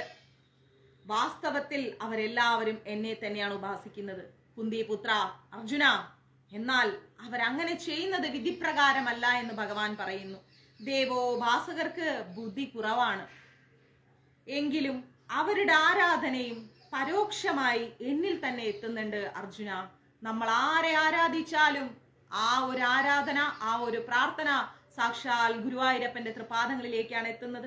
അതാണ് കൃഷ്ണൻ പറയുന്നത്. ഒരു ഉദാഹരണം ഞാൻ പറഞ്ഞു തരാം അർജുന. ഒരാൾ മരത്തിന്റെ വേരുകളിലല്ലാതെ കൊമ്പുകളിലോ ഇലകളിലോ മരത്തിന് വേണ്ടി വെള്ളം ഒഴിക്കുന്നത് അതങ്ങനെ ചെയ്യണമെന്നറിയാത്തത് കൊണ്ടാണ് അല്ലേ? ഒരു മരത്തിന് പോയിട്ട് വേരിൽ വെള്ളം ഒഴിക്കാതെ മറ്റു ഭാഗങ്ങളിൽ വെള്ളം ഒഴിക്കുന്നത് അവർക്ക് അതെങ്ങനെ വളർത്തണമെന്ന് അറിയില്ല അർജുന. അതുപോലെ ശരീരത്തിലെ എല്ലാ അവയവങ്ങൾക്ക് പോഷണം നൽകണമെങ്കിൽ ഭക്ഷണം വയറ്റിലെത്തിയേ പറ്റൂ. ഭഗവാന്റെ അധികാരത്തിന് കീഴിലുള്ള വിവിധ ഉദ്യോഗസ്ഥന്മാരാണ് ദേവന്മാരെല്ലാവരും. സാക്ഷാൽ ഭഗവാനാണ് പരമദിവ്യോത്തമ പുരുഷൻ. എന്റെ അധികാര പരിധിയിൽ ഇരുന്നു കൊണ്ട് എന്റെ വാക്കനുസരിച്ച് പ്രവർത്തിക്കുന്ന എല്ലാവിധ ഉദ്യോഗസ്ഥന്മാരായിട്ടാണ് ഞാൻ ദേവീ ദേവന്മാരെ നിയമിച്ചിരിക്കുന്നത്. ഭരണകൂടത്തിന്റെ നിയമങ്ങൾ അനുസരിക്കുന്നവരാണ് അവർ. ഉദ്യോഗസ്ഥന്മാരുടെ നിബന്ധനകളെ എല്ലാവരും അനുസരിക്കുന്നത്. ഞാൻ പറയുന്നത് എന്തോ അതാണ് അവർ ചെയ്യുന്നത്. എല്ലാവരും ഭഗവാനെയാണ് പൂജിക്കേണ്ടത്. അദ്ദേഹത്തെ പ്രീണിച്ചാൽ വിവിധ ശ്രേണികളിൽപ്പെട്ട ഉദ്യോഗസ്ഥന്മാരെല്ലാവരും തനിയെ സംതൃപ്തരാകും. സാക്ഷാൽ ഗുരുവായൂരപ്പന്റെ തൃപാദങ്ങളിൽ ഒരു തുളസിയില സമർപ്പിച്ചാൽ മതി, എല്ലാ ദേവീ ദേവന്മാരും നമ്മളിൽ പ്രസാദിക്കും. യാതൊരു സംശയവും ഇല്ല. അങ്ങനെ ഇരിക്കുമ്പോൾ ഭരണാധികാരിയുടെ പ്രതിനിധികൾ മാത്രമായ ഇവർക്ക് കൈക്കൂലി നൽകുന്നത് നിയമത്തിൽ പെടുന്നതല്ല. ഇതിനെയാണ് അവിധിപൂർവകം എന്നിവിടെ പറഞ്ഞിരിക്കുന്നത്. അനാവശ്യമായിരിക്കുന്ന ഈ ദേവാരാധന കൃഷ്ണൻ അംഗീകരിക്കുന്നില്ല. കാരണം എന്താണ്? കൃഷ്ണൻ ആരാണെന്നറിയാത്തവരാണ് കൃഷ്ണനിൽ നിന്ന് എനിക്ക് ഒന്നും കിട്ടുന്നില്ല എന്ന് പറയുന്നത്. കൃഷ്ണൻ ആരാണെന്നറിഞ്ഞവൻ ഒരിക്കലും കൃഷ്ണനെ വിട്ടു പോവില്ല. കാരണം എന്താ? കൃഷ്ണൻ നമുക്ക് വേണ്ടുന്നതെല്ലാം നൽകുമെന്ന് ഭഗവത്ഗീതയില് അധ്യായം 9 23 ശ്ലോകത്തിൽ നമുക്ക് ഉറപ്പ് തന്നിട്ടുണ്ട് ഇല്ലേ? ആ ഉറപ്പിലൂടെയാണ് നമ്മൾ മുന്നോട്ട് പോകുന്നത്. അങ്ങനെ ഒരു ഉറപ്പ് കിട്ടിക്കഴിഞ്ഞാൽ പിന്നെ നമുക്ക് മറ്റൊന്നിനെ കുറിച്ചും ചിന്തിക്കേണ്ട ആവശ്യമില്ല. ആ ഒരു ഉറപ്പാണ് നമുക്ക് വേണ്ടത്. അല്ലാത്ത പക്ഷം നമുക്ക് ഒരിക്കലും ഭഗവാനോട് അടുക്കാനോ ഭഗവാനുമായിട്ട് ബന്ധപ്പെടാനോ സാധിക്കില്ല. ഒരു ചെറിയ ഒരു സുഖം വന്നിട്ട് ആ സുഖം അങ്ങനെ പോകും. വീണ്ടും ആ സുഖത്തിന് വേണ്ടി പോകേണ്ടി വരും. വീണ്ടും അത് നഷ്ടപ്പെടും. വീണ്ടും അത് തേടിപ്പോണ്ട് വരും. വീണ്ടും നഷ്ടപ്പെടും. പക്ഷേ ഭഗവാൻ ഒന്ന് തന്നു കഴിഞ്ഞാൽ ഈ ജന്മമെന്നല്ല ഒരു ജന്മത്തിലും അത് നമ്മളിൽ നിന്ന് നഷ്ടപ്പെടില്ല. ഭഗവാൻ തരുന്നത് എപ്പോഴും ശാശ്വതമായിരിക്കും. ആ ശാശ്വതമായിരിക്കുന്ന ആ ഒരു സമ്മാനമാണ് നമുക്ക് ഭഗവാനിൽ നിന്ന് വേണ്ടത്. അതിനായി അദ്ദേഹം നമ്മളോട് പറയുന്നത് എന്താണ്? എന്നെ നിങ്ങൾ എങ്ങനെ ചെയ്യണം? എന്റെ ദിവ്യ രൂപത്തെ ധ്യാനിച്ചുകൊണ്ട് പൂർണ്ണമായ ഭക്തിയോടെ ആരാണോ എന്റെ സമക്ഷം പ്രാപിക്കുന്നത്, എന്നെ ആരാണോ അങ്ങനെ ആരാധിക്കുന്നത്, അവർക്ക് വേണ്ടുന്നതെല്ലാം ഞാൻ ചെയ്തിരിക്കുമെന്നാണ് പറയുന്നത്. ഹരേ കൃഷ്ണ. ഇതിലും വലിയ മനോഹരമായ ഒരു വാക്ക് നമുക്കിനി കേൾക്കാനില്ല അല്ലേ? അപ്പോ ഇനി നമ്മൾ 24 ശ്ലോകത്തിലേക്ക് പോകുന്നു. അഹം ഹി സർവയജ്ഞാനാം ഭോക്താ ച പ്രഭുരേവ ച നത്തു മാമി ബാജാനന്ദി തത്വോ ജ്ഞാനശ്ചിവന്തിധേ എന്ന് പറയുന്നുണ്ട്. അതിന്റെ അർത്ഥം എന്ന് പറഞ്ഞാൽ സർവയജ്ഞങ്ങളുടെയും ഭോക്താവും നാഥനും ഞാൻ മാത്രമാണ്. എല്ലാ യജ്ഞങ്ങൾ നമ്മൾ സമർപ്പിച്ചാലും എല്ലാ യജ്ഞങ്ങളുടെ ഭോക്താവ് എല്ലാം സ്വീകരിക്കുന്നത്, എവിടെ കൊണ്ടുപോയി നമ്മൾ എന്ത് സമർപ്പിച്ചാലും അത് സ്വീകരിക്കുന്നതെല്ലാം സാക്ഷാൽ ഭഗവാനാണ്. അതുകൊണ്ട് എൻ്റെ ഈ യഥാർത്ഥമായിരിക്കുന്ന ദിവ്യ പ്രകൃതിയെ മനസ്സിലാക്കാത്തവർക്ക് വീഴ്ചയാണ് ഫലം. സാക്ഷാൽ ഗുരുവായൂരപ്പന്റെ ദിവ്യ പ്രകൃതി എന്താണെന്ന് മനസ്സിലാക്കിയിട്ടില്ല എങ്കിൽ നമുക്ക് നാശമായിരിക്കും ഫലം. നമ്മൾ ആരെ തന്നെ ആരാധന നടത്തിയാലും അവരാരും നമ്മളെ സഹായിക്കാനോ കൈപിടിക്കാനോ വരില്ല. സാക്ഷാൽ ഗുരുവായൂരപ്പനെ പ്രണമിച്ചുകൊണ്ട് ഞാനിപ്പോ വടകുറുമ്പക്കാവ് ക്ഷേത്രത്തിലേക്ക് നമ്മളൊരു സമാഹരണം നടത്തിക്കൊണ്ടിരിക്കുകയാണ് അല്ലെ. ആ സമയത്ത് പോലും സാക്ഷാൽ കിച്ചൂട്ടന്റെ അടുത്ത് വന്നിട്ട് ഞാൻ പറഞ്ഞു, കിച്ചൂട്ട, ഞങ്ങൾ ഇങ്ങനെ ഒരു സഹായം കൊടുക്കാൻ തീരുമാനിച്ചിരിക്കുന്നു. അതിനോടനുബന്ധിച്ച് അങ്ങേക്ക് ഞങ്ങളുടെ വകയായിട്ട് ആദ്യത്തെ സമർപ്പണം അങ്ങേക്കാണ്. അങ്ങയുടെ അനുവാദവും അങ്ങയുടെ അനുഗ്രഹവും കൊണ്ട് ഞങ്ങൾക്കത് ആ ക്ഷേത്ര പുനർനവീകരണത്തിനും ആ ക്ഷേത്രത്തിന്റെ സഹായത്തിനുമായിട്ട് അവിടെ എത്തിക്കാനുള്ള അനുവാദവും അനുഗ്രഹവും നൽകണമെന്ന് പറഞ്ഞ് പ്രാർത്ഥിച്ചുകൊണ്ടാണ് നമ്മൾ സമാഹരണം ചെയ്യുന്നത്. അല്ലാതെ ഒരിക്കലും നമ്മൾ ഒന്ന് കേട്ടാൽ ഉടനെ അങ്ങോട്ടേക്ക് നമ്മൾ ചെയ്യാറില്ല. ഇവിടുന്ന് അന്നദാനം പോകുമ്പോൾ ആദ്യത്തെ പങ്ക് ഭഗവാന് വെക്കും. ഭഗവാനെ ഇത് അവിടുന്ന് സ്വീകരിച്ചാലും ഇത് അങ്ങേക്കുള്ളതാണ്, അങ്ങ് സ്വീകരിച്ച് ഞങ്ങൾ അനുഗ്രഹിച്ചിട്ട് വേണം ഞങ്ങൾക്ക് അടുത്ത പങ്കെടുത്ത് പുറത്തു കൊണ്ടുപോകാൻ. അങ്ങനെ സമസ്തവും ആദ്യം ഭഗവാന് നൽകിക്കൊണ്ട് അദ്ദേഹത്തിന്റെ അനുവാദവും അനുമതിയും വാങ്ങിക്കൊണ്ട് നമ്മൾ ചെയ്യുകയാണെങ്കിൽ അത് പരിപൂർണ അവസ്ഥയിലേക്ക് എത്തിയിരിക്കും. അങ്ങനെ കൊടുക്കുമ്പോൾ ഭഗവാൻ നമ്മളിൽ സംപ്രീതിപ്പെടുമെന്ന കാര്യത്തിൽ സംശയമേ ഇല്ല. ഇപ്പോൾ ഞാൻ വടകുറുമ്പക്കാവ് ക്ഷേത്രത്തിലേക്ക് പോകാൻ വേണ്ടി കേരളത്തിലേക്ക് വരുമ്പോൾ ആദ്യത്തെ ഒരു ദിവസം ഞാൻ ഗുരുവായൂരപ്പന്റെ അടുത്താണ് ഇരിക്കുന്നത്. 31 എന്ന് പറയുന്ന ആ ഒരു ദിവസം ആദ്യം ഞാൻ എൻ്റെ ഗുരുവായൂരപ്പന്റെ അടുത്ത് ചെന്ന് ഒരു ദിവസം മുഴുവൻ ഭഗവാന്റെ അടുത്തിരുന്ന് ഭഗവാനെ പ്രാർത്ഥിച്ച് അദ്ദേഹത്തിന്റെ എല്ലാ പൂജകളും കണ്ടു തൊഴുത് അദ്ദേഹത്തിനോടുള്ള അനുവാദവും മേടിച്ചുകൊണ്ട് അദ്ദേഹത്തിന്റെ മണ്ണിൽ നിന്നായിരിക്കും ആ ക്ഷേത്രത്തിലേക്ക് പോകുന്നത്. അല്ലാതെ ഒരിക്കലും ഒരു ദിവസം ഇവിടെ ഞാൻ ജോലി ചെയ്തിട്ട് തിരിച്ച് അവിടെ എത്താമെന്ന് ഞാൻ അവർക്ക് ഉറപ്പ് കൊടുത്തിട്ടില്ല. അദ്ദേഹത്തിന്റെ സമക്ഷം ചെന്ന് അദ്ദേഹത്തിനുള്ള കാണിക്ക ആ തിരുനടയിൽ വെച്ചിട്ട് ബാക്കിയായിരിക്കും നമ്മൾ കൊണ്ടുപോയി അവിടെ സമർപ്പണം ചെയ്യുന്നത്. കാരണം എന്താ? അദ്ദേഹമാണ് പരമദിവ്യോത്തമ പുരുഷൻ, അദ്ദേഹമാണ് അഖില കോടി ബ്രഹ്മാണ്ഡ നായകൻ. അദ്ദേഹത്തിന് കൊടുത്ത് അദ്ദേഹത്തിന്റെ അനുവാദത്തോടും അദ്ദേഹത്തിന്റെ തീരുമാനത്തോടും കൂടിയായിരിക്കണം നമ്മൾ എന്ത് കാര്യവും ചെയ്യുന്നത്. അതായിരിക്കണം പരിപൂർണ അവസ്ഥയിലേക്ക് എത്തുക. അപ്പോഴാണ് കൃഷ്ണന്റെ അനുഗ്രഹം നമുക്ക് ലഭിക്കുന്നത്. അല്ലാതെ നമ്മൾ എന്തും തുടക്കം നമ്മൾ ആദ്യം തന്നെ അങ്ങോട്ടേക്ക് ഇങ്ങോട്ടേക്ക് ചെയ്തിട്ട് പിന്നെ കറങ്ങി തിരിഞ്ഞ് വന്നു കഴിഞ്ഞാൽ അത് ഒരിക്കലും ശരിയാവില്ല. അത് ഓർത്ത് വെക്കുക. ഓക്കെ. വൈദിക ഗ്രന്ഥങ്ങളിൽ വിവിധ യജ്ഞങ്ങളെ പറ്റി പറഞ്ഞിട്ടുണ്ടാകാം ഇല്ലേ? ഒരുപാട് യജ്ഞങ്ങളെ കുറിച്ച് നമ്മൾ പഠിക്കുന്നുണ്ട്. ഭഗവത് പ്രീതിയെ മുൻനിർത്തിക്കൊണ്ടുള്ളവയാണ് ആ സത്കർമ്മങ്ങളെല്ലാം. എല്ലാം ഭഗവാന്റെ പ്രീതി, ഭഗവാന്റെ സന്തോഷത്തെ മുൻനിർത്തിക്കൊണ്ടാണ് ഈ യജ്ഞങ്ങളെല്ലാം നമ്മൾ ചെയ്യുന്നത്. യജ്ഞം എന്നാൽ വിഷ്ണു എന്നർത്ഥം. എന്താണ് യജ്ഞം എന്ന് ചോദിച്ചാൽ ഒറ്റ വാക്കിൽ ഉത്തരം പറയാൻ പഠിക്കണം. വിഷ്ണു എന്നാണ് യജ്ഞത്തിന്റെ അർത്ഥം. യജ്ഞത്തിന്റെ അല്ലെങ്കിൽ വിഷ്ണുവിന്റെ സംതൃപ്തിക്കായിട്ട് മാത്രം കർമ്മം ചെയ്യുക എന്ന് ഭഗവത്ഗീതയിൽ 3-ാമത്തെ അധ്യായത്തിൽ നമ്മൾ പഠിച്ചിട്ടുണ്ട് ഇല്ലേ? വിഷ്ണുവിന്റെ സന്തോഷത്തിന് വേണ്ടിയിട്ട് അല്ലെങ്കിൽ സംതൃപ്തിക്ക് വേണ്ടിയിട്ട് കർമ്മം ചെയ്യുക എന്നുള്ളതാണ് 3-ാമത്തെ അധ്യായത്തിൽ നമ്മൾ പഠിച്ചത്.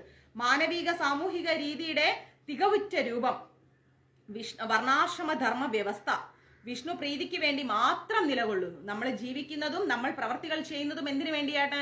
വിഷ്ണുവിന്റെ പ്രീതിക്ക് വേണ്ടി, സന്തോഷത്തിന് വേണ്ടി. അതുകൊണ്ടാണ് സർവയജ്ഞങ്ങൾക്കും നാഥനും അവയെ സ്വീകരിക്കുന്നവനും ഞാൻ തന്നെ എന്ന് ഭഗവാൻ സ്വയം വെളിപ്പെടുത്തുന്നത്. മനസ്സിലായോ? അപ്പോ നമ്മള് സർവയജ്ഞങ്ങൾക്കും നാഥനായിരിക്കുന്ന ആരാണ്? പൂർണ്ണമായിട്ട് ഭഗവാൻ വിഷ്ണു തന്നെയാണ്. അപ്പൊ നമ്മൾ എന്താ ചെയ്യേണ്ടത്? ഭഗവാനാണ് ആദ്യം സമർപ്പണം ചെയ്യേണ്ടത്. ആദ്യം ഭഗവാൻ കഴിഞ്ഞിട്ടേ ഉള്ളൂ നമുക്ക് മറ്റെന്തും, അല്ലേ? അപ്പോ അത് കറക്റ്റാണ്. നേതാക്കൾ വഴി പോവാതെ ഡയറക്റ്റ് പ്രധാനമന്ത്രിയെ കാണാൻ ശ്രമിക്കുക. സത്യം.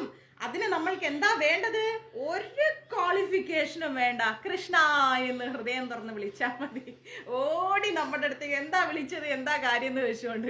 വേറെ ആരടുത്ത് പോണെങ്കിൽ അതിന് 1008 റൂൾസ് ആൻഡ് റെഗുലേഷൻസ് ഉണ്ട്. ഒരു അശുദ്ധി സംഭവിച്ചാൽ മതി പൂജയില്, പിന്നെ ദേവകോപമായി, അതായി ഇതായി, പരിഹാരകർമ്മമായി. ഒന്നും വേണ്ട. കൃഷ്ണ, ഞാൻ ശരീരമല്ല ആത്മാവാണ് കൃഷ്ണ എന്നൊരു വാക്ക് പറഞ്ഞോ, ദേ ഞാൻ എത്തിപ്പോയി എന്ന് പറഞ്ഞ് ഗരുഡന്റെ പുറത്ത് കയറി ഓടിങ്ങിട് വരും. അടുത്ത നിമിഷം ചോദിക്കും എന്താ വേണ്ടേ, എന്ത് പറ്റി? ഇത് 100 ഉദാഹരണങ്ങൾ നമുക്ക് മഞ്ജുളയിലൂടെയും പൂന്താനം തിരുമേനിയിലൂടെയും കൂറൂരമ്മയിലൂടെയും വില്ലമംഗലം സ്വാമിയാരിലൂടെയും ഒക്കെ നമ്മൾ കേട്ടിട്ടുണ്ട്. ആയിരക്കണക്കിന് കോടാനുകോടി തെളിവുകൾ നമ്മുടെ ചരിത്രത്തിലുണ്ട് കൃഷ്ണനും ഭക്തരും തമ്മിലുള്ള ആത്മീയ ബന്ധത്തെ കുറിച്ച്. അപ്പോ എങ്കിലും ബുദ്ധിയില്ലാത്തവര്, ബുദ്ധിഹീനര് സത്യമറിയാതെ ക്ഷണികമായിരിക്കുന്ന നേട്ടങ്ങൾക്ക് വേണ്ടിയിട്ട് ദേവോപാസന ചെയ്യുന്നു. ക്ഷണികമായ നേട്ടങ്ങൾക്ക് വേണ്ടിയിട്ടാണ് ദേവോപാസന ചെയ്യുന്നത്. എന്നിട്ട് ജീവിത ലക്ഷ്യത്തെ പ്രാപിക്കാതെ ഭൗതികതയിൽ തന്നെ വീണ് കിടക്കുകയാണ്, അല്ലെ? ഈ ഭൗതികതയിൽ അത് നേടണം ഇത് നേടണം എന്ന മാനസികമായിരിക്കുന്ന ചിന്തകൾ കൊണ്ട് അവർ ഓരോരോ കാര്യങ്ങൾ ചെയ്തുകൊണ്ടിരിക്കുകയാണ്.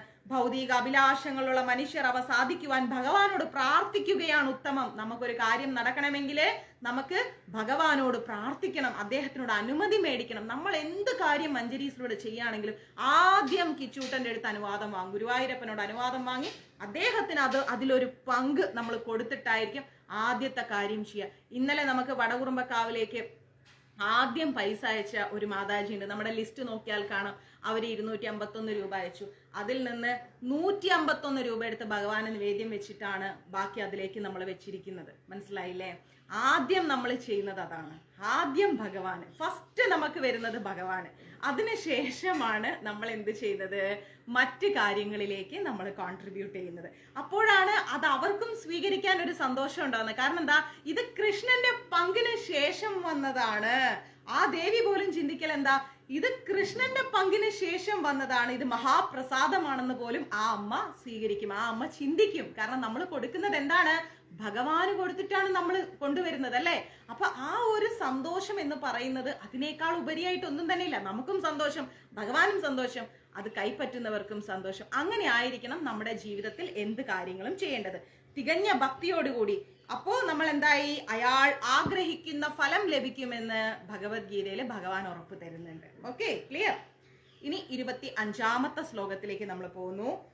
യാന്തി ദേവവ്രതാ ദേവാൻ പിതൃൻ യാന്തി പിതൃവ്രതാ ഭൂതാനി യാന്തി ഭൂതേച്യ യാന്തി മധ്യാജിനോ എന്ന് പറയുന്നുണ്ട്.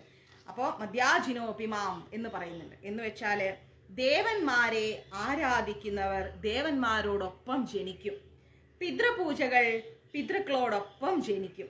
ഭൂതപ്രേതാദികളെ ഉപാസിക്കുന്നവരാകട്ടെ അവന്മാരോടൊപ്പമായിരിക്കും ജനിക്കുക.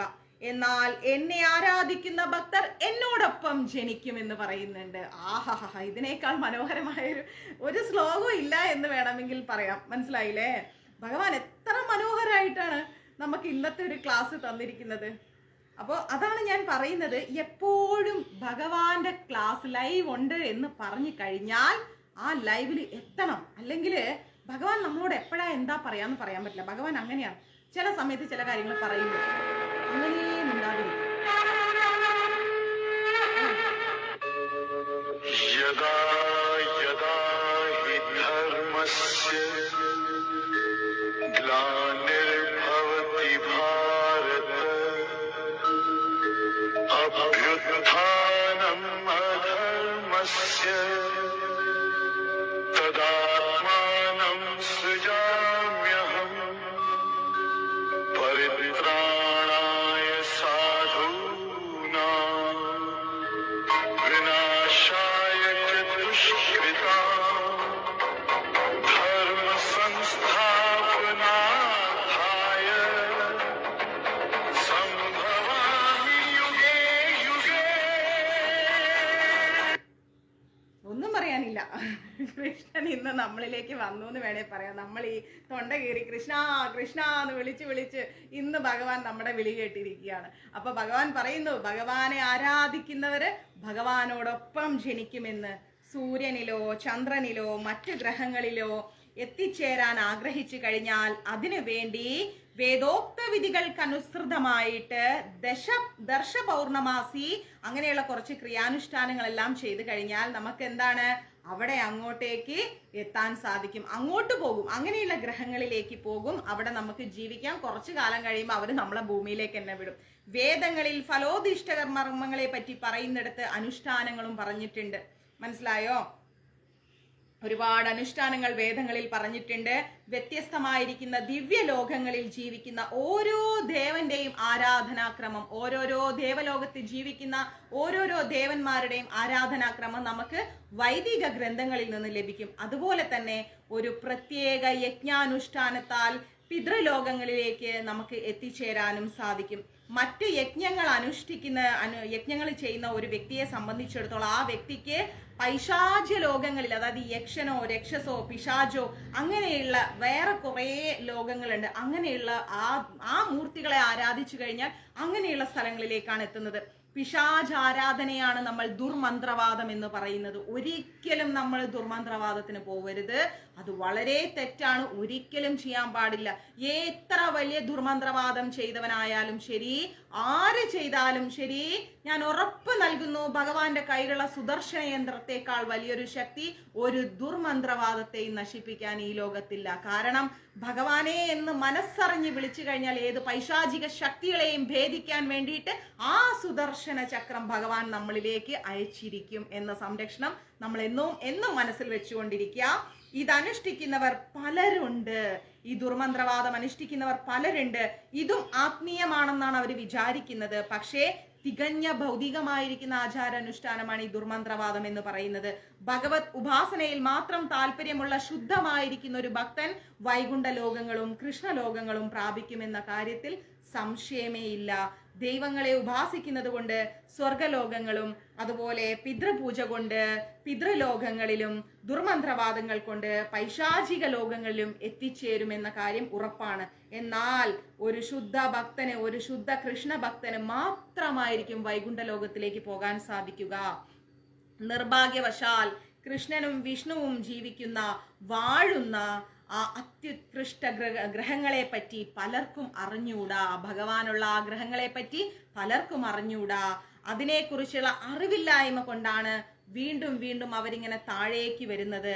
ബ്രഹ്മജ്യോതിസിലെത്തിയ നിരാകാരവാദികൾക്കുമുണ്ട് പതനം. ബ്രഹ്മജ്യോതിസിലെത്തിയാൽ പോലും തിരിച്ചു വരേണ്ടി വരും. അതിനാലാണ് ഹരേ കൃഷ്ണ മഹാമന്ത്രം ഉച്ചരിക്കുന്നത് കൊണ്ട് മാത്രം മനുഷ്യന് ജീവിതത്തെ പരിപൂർണതയിൽ എത്തിച്ച് സ്വഭാവനമായിരിക്കുന്ന ഭഗവത് ധാമത്തിലേക്ക് വീണ്ടും ചേരാൻ സാധിക്കുമെന്ന് ഈ വിശിഷ്ടമായിരിക്കുന്ന ശ്ലോകത്തിലൂടെ നമ്മൾ പഠിക്കുന്നത്. കൃഷ്ണാവബോധ പ്രസ്ഥാനം പോലും അതിനുവേണ്ടിയാണ് പ്രവർത്തിക്കുന്നത് എന്ന് മനസ്സിലാക്കുക. കാരണം എന്താ? ഇവിടെ പ്രചരണമാണ് വളരെ മുന്നിട്ട് നിൽക്കുന്നത്. പ്രചരണത്തിലൂടെ ഹരേ കൃഷ്ണ മഹാമന്ത്രം പ്രചരിപ്പിച്ചുകൊണ്ട് ഭഗവാൻ എന്താണ് എന്നുള്ളത് ലോകർക്ക് മനസ്സിലാക്കി കൊടുത്തുകൊണ്ട് ഭഗവാനോട് അടുക്കുക, സാത്വിക ജീവിതത്തിൽ ജീവിക്കുക. മറ്റൊന്നിനെ കുറിച്ചും ചിന്തിക്കേണ്ട. ഭഗവാൻ ഉറപ്പു തരുന്നു, ഇന്ന് വരെ എന്റെ ഭക്തൻ അനുഭവിച്ച എല്ലാ ദുരിതങ്ങൾക്കും ഞാൻ ശമനം വരുത്തും. അവനുള്ളതൊന്നും നഷ്ടപ്പെടാതെ അവനെ ഞാൻ ചേർത്ത് പിടിക്കുമെന്ന് ഭഗവാൻ നമുക്ക് ഇന്നേ ദിവസം ഉറപ്പ് തന്നു കഴിഞ്ഞു അല്ലേ. ഇനി 24-ാമത്തെ ശ്ലോകം, അത് അതിലേറെ മനോഹരമായ ഒരു ശ്ലോകമാണ്. ഒന്നും പറയാനില്ല. ഇന്നത്തെ ദിവസം വളരെ നല്ല ദിവസമാണ്. ഇന്നത്തെ ദിവസം ഇന്ന് ആരൊക്കെ ക്ലാസ് കേട്ടോ അവരൊക്കെ പുണ്യം ചെയ്തവരാണ്. മനസ്സിലായില്ലേ? വളരെയധികം പുണ്യം ചെയ്ത ആൾക്കാരാണ് ഇന്ന് ക്ലാസ് കേൾക്കുന്നവർ. ഒരു രക്ഷയില്ല. എന്തായിരിക്കും അടുത്ത ശ്ലോകം? ആർക്കെങ്കിലും പറയാൻ പറ്റുമോ? ടൈപ്പ് ചെയ്തിടും.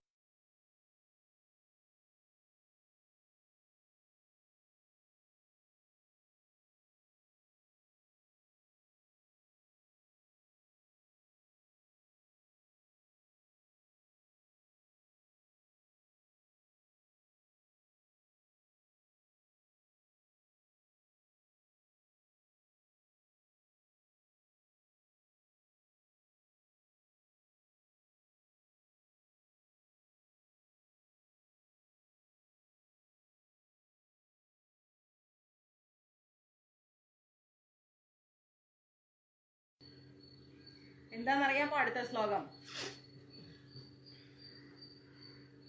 കൃഷ്ണൻ നമ്മളോടൊരു കാര്യം ചോദിക്കാൻ പോവാണ്. ചോദിക്കാൻ പോകുന്ന ആ ശ്ലോകം എന്താണെന്നറിയാമോ? പത്രം പുഷ്പം ഫലം തോയം യോ മേ ഭക്ത്യാ പ്രയച്ഛന്തി തദഹം ഭക്ത്യുപഹൃദാതശ്നാമി പ്രയത്നാത്മന. ആഹഹ, എന്താ മനോഹരമായിരിക്കുന്ന ശ്ലോകം. സ്നേഹത്തോടും ഭക്തിയോടും കൂടി ഒരാൾ എനിക്ക് അർപ്പിക്കുന്നത് എന്തും, അത് ഇലയാവട്ടെ, പൂവാവട്ടെ, ഫലമാവട്ടെ, ഇനി എന്താ വേണ്ടത്? ഒന്നും വേണ്ട അല്ലേ? കൃഷ്ണന് നമ്മൾ ഹൃദയത്തോടു കൂടി കൊടുക്കുന്നത് എന്തും അദ്ദേഹം സ്വീകരിക്കുമെന്ന് പറയുന്നു. ശാശ്വതമായിരിക്കുന്ന ഒരു ആനന്ദം അനുഭവിക്കുന്ന, അക്ഷയമായിരിക്കുന്ന, ഒരിക്കലും നശിക്കാത്ത ഒരു അക്ഷയമായിരിക്കുന്ന ആനന്ദധാമത്തിൽ എത്തുന്നതിന്, ആ ഒരു ആനന്ദകരമായിരിക്കുന്ന ഒരു ധാമത്തിൽ എത്തുന്നതിന് ബുദ്ധിമാനായിരിക്കുന്ന ഒരാൾ കൃഷ്ണാവബോധത്തിൽ ഉറച്ചു നിൽക്കുകയാണ് വേണ്ടത്. കൃഷ്ണാവബോധത്തിൽ ഉറച്ചു നിൽക്കുകയാണ് വേണ്ടത്. അതീന്ദ്രിയമായിരിക്കുന്ന ഒരു പ്രേമ ഭക്തി, ഭഗവത് സേവനത്തിൽ ഏർപ്പെടുക. അതീന്ദ്രിയമായിരിക്കുന്ന, ഒരിക്കലും ആർക്കും മാറ്റാൻ പറ്റാത്ത തരത്തിലുള്ള ഒരു പ്രേമ ഭക്തി, അത് കൃഷ്ണനോട് നമുക്ക് തോന്നുക. ആ ഒരു ഭക്തി ഹൃദയത്തിൽ സൂക്ഷിച്ചുകൊണ്ട് ഭഗവാന് ഒരു തുളസിയില, ഒരു പൂവ്, ഒരേ ഒരു ഗ്ലാസ് വെള്ളം, ഒരേ ഒരു ഇല അത് കൊടുക്കുക. ഭഗവാനെ ജയ് ശ്രീ രാധേ രാധേ എന്ന് ഹൃദയം കൊണ്ട് പറയുക. കൃഷ്ണൻ നമുക്ക് സമീപസ്ഥനായിരിക്കും. ആശ്ചര്യകരമായിരിക്കുന്ന, നമ്മളെ അത്ഭുതപ്പെടുത്തുന്ന ഈ ഒരു ഫലം അത് നമുക്ക് ലഭിക്കാനായിട്ട് വളരെ എളുപ്പമാണ്. പരമമായിരിക്കുന്ന ദാരിദ്ര്യം അനുഭവിക്കുന്ന, ഒരു യോഗ്യത പോലും ഇല്ലാത്തവർക്ക് പോലും വിശ്വാസത്തോടുകൂടി അനുഷ്ഠിക്കാവുന്ന ഏറ്റവും നല്ല ഒരു ഭക്തിയുത സേവന മാർഗമാണ് കൃഷ്ണാവബോധം എന്ന് പറയുന്നത്. ഭഗവാന്റെ ശുദ്ധ ഭക്തനായിരിക്കണമെന്ന് മാത്രമേ ഉള്ളൂ. നമുക്ക് മറ്റൊന്നും തന്നെ വേണ്ട. ഭഗവാന്റെ ആ ശുദ്ധ ഭക്തിയിലേക്ക് നമുക്ക് ഉയരാൻ സാധിച്ചാൽ മതി. കൃഷ്ണൻ നമുക്ക് സമീപസ്ഥനായിരിക്കും. ഭക്തൻ ആരാണെങ്കിലും ശരി, ഏത് നിലയിലുള്ളവനാണെങ്കിലും ശരി, ഈ കാര്യത്തിൽ പ്രസക്തിയില്ലാതെ തന്നെ ഒരിലയോ പഴമോ അല്പം ജലമോ നിഷ്കപടമായ സ്നേഹത്തോടെ, യാതൊരുവിധ കാപഢ്യവുമില്ലാതെ ഭഗവാന് സമർപ്പിക്കുക. അവിടുന്ന് സന്തോഷത്തോടുകൂടി അത് കൈക്കൊള്ളും. ഇത് നിഷ്പ്രയാസം ചെയ്യാവുന്ന ഒരു കാര്യമാണ്.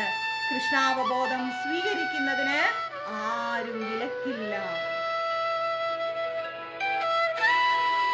കൃഷ്ണൻ അത് സ്വീകരിക്കാൻ നമ്മളെ തേടി വന്നിരിക്കും.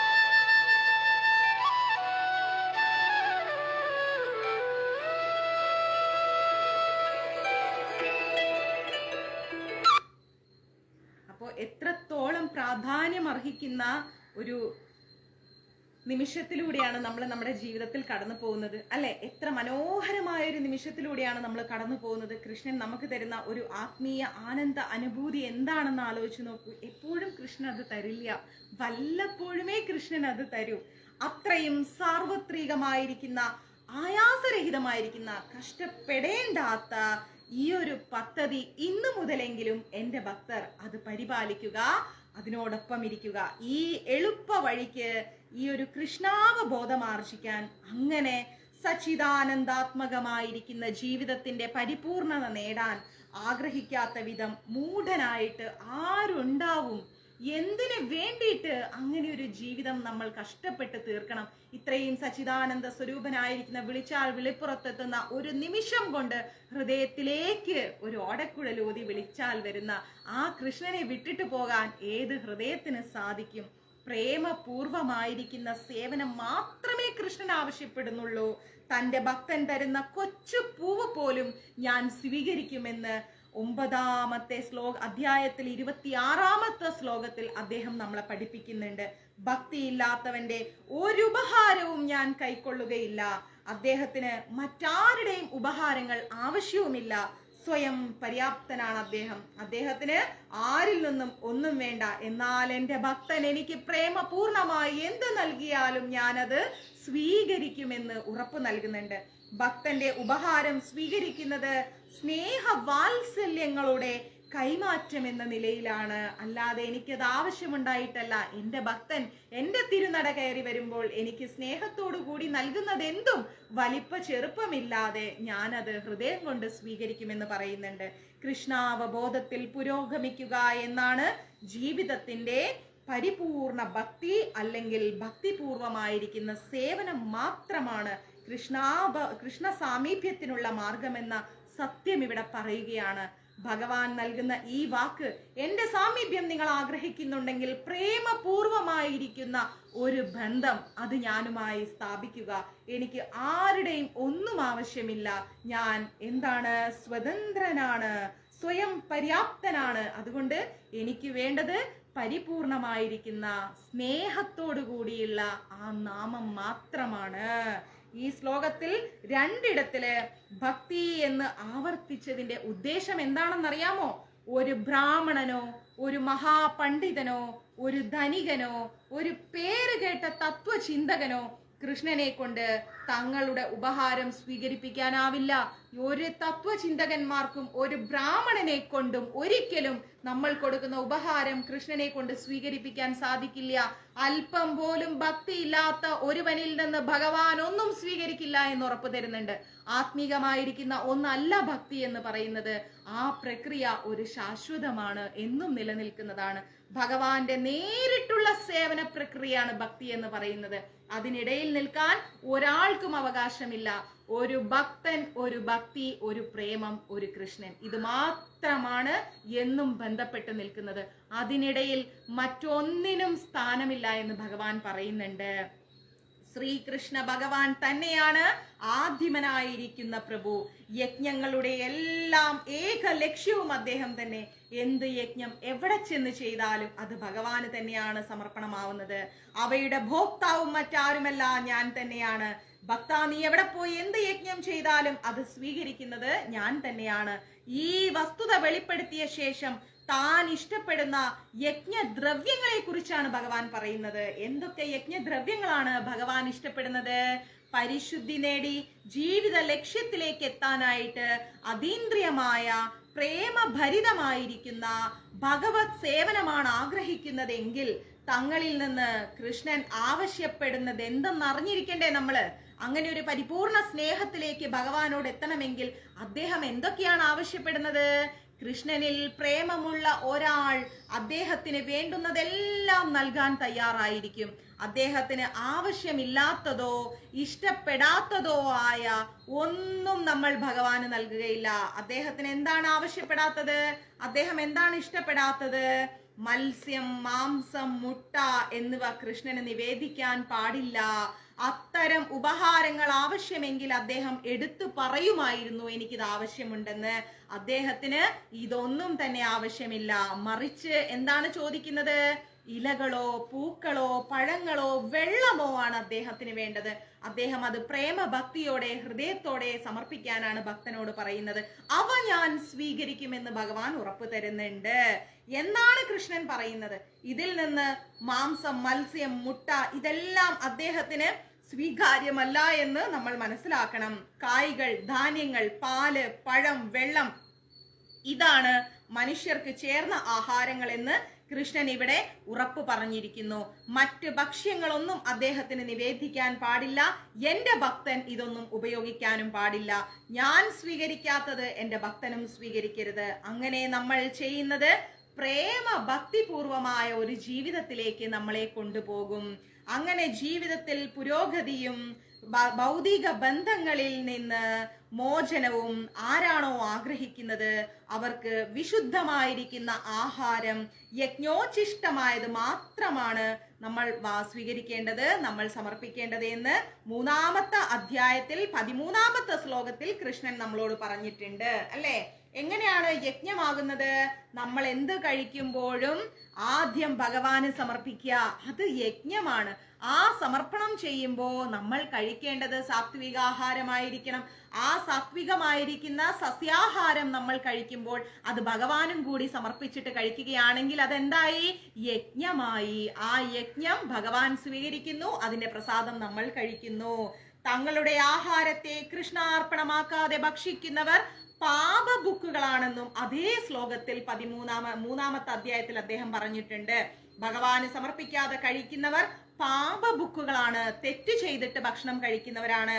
അവർ ഉണ്ണുന്ന ഓരോ ഉരുളയും ഭൗതിക പ്രകൃതിയുടെ സങ്കീർണതകളോട് അവരെ അധികം കൂട്ടിച്ചേർക്കുന്നു. ഭഗവാന് സമർപ്പിക്കാതെ കഴിച്ചാൽ നമ്മൾ ഈ ഭൗതിക ലോകത്തോട് കൂടുതൽ അടുത്തുകൊണ്ടേയിരിക്കും.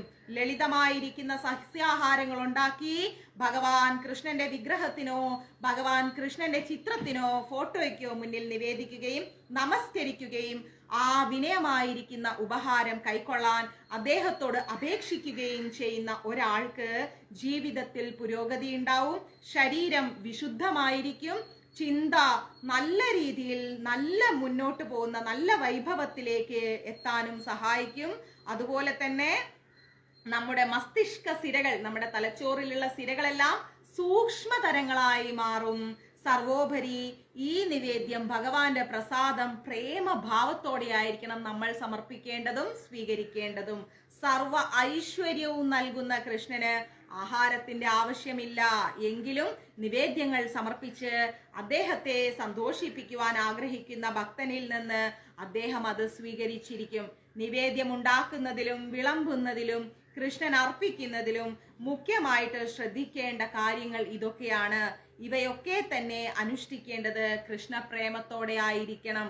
പരമസത്യം ഇന്ദ്രിയഹീനമാണെന്ന് സ്ഥാപിക്കാൻ ആഗ്രഹിക്കുന്ന നിരാകാരവാദികളായിരിക്കുന്ന തത്വചിന്തകർക്ക് ഇതിന്റെ അർത്ഥം ഒരിക്കലും മനസ്സിലാവില്ല. നമ്മൾ ജീവിക്കുന്നത് കഴിക്കാനും കുടിക്കാനും ഉറങ്ങാനും അനുഭവിക്കാനാണെന്ന് നാം പറയുന്ന നിരീശ്വരവാദികൾക്ക്, ഭഗവാനെ അറിയാത്ത വ്യക്തികൾക്ക് ഒരിക്കലും കൃഷ്ണാവബോധം എന്താണെന്ന് തിരിച്ചറിയാൻ കഴിയില്ല.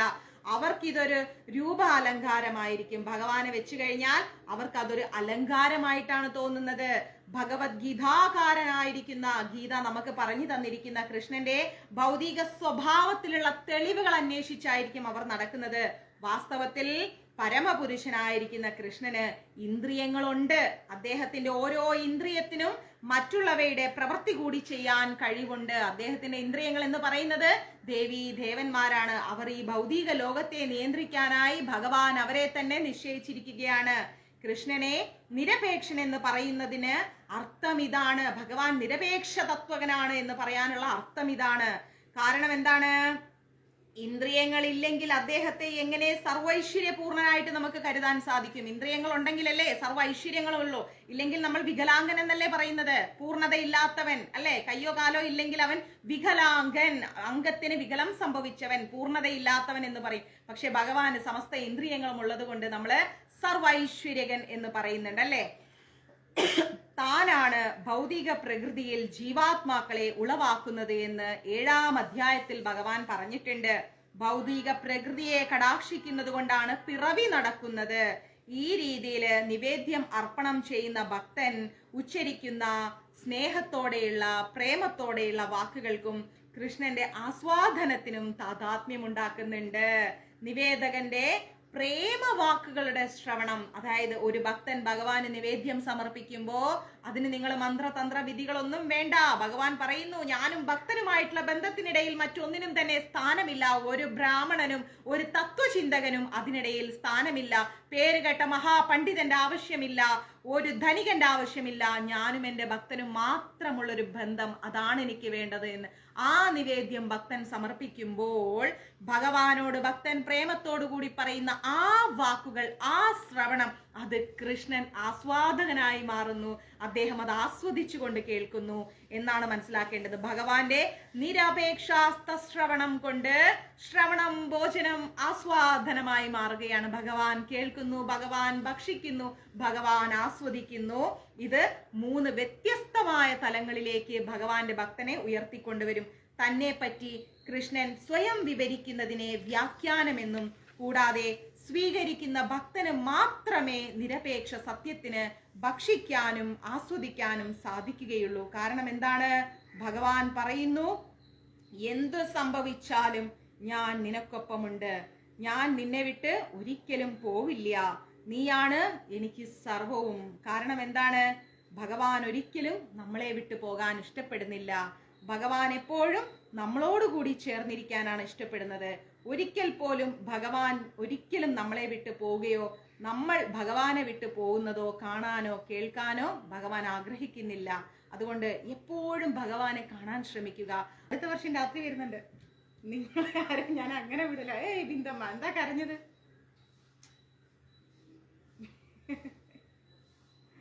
വല്ലാതെ കരഞ്ഞു പോയി ബിന്ദമ്മ ഭഗവാന്റെ കഥ കേട്ടിട്ട്.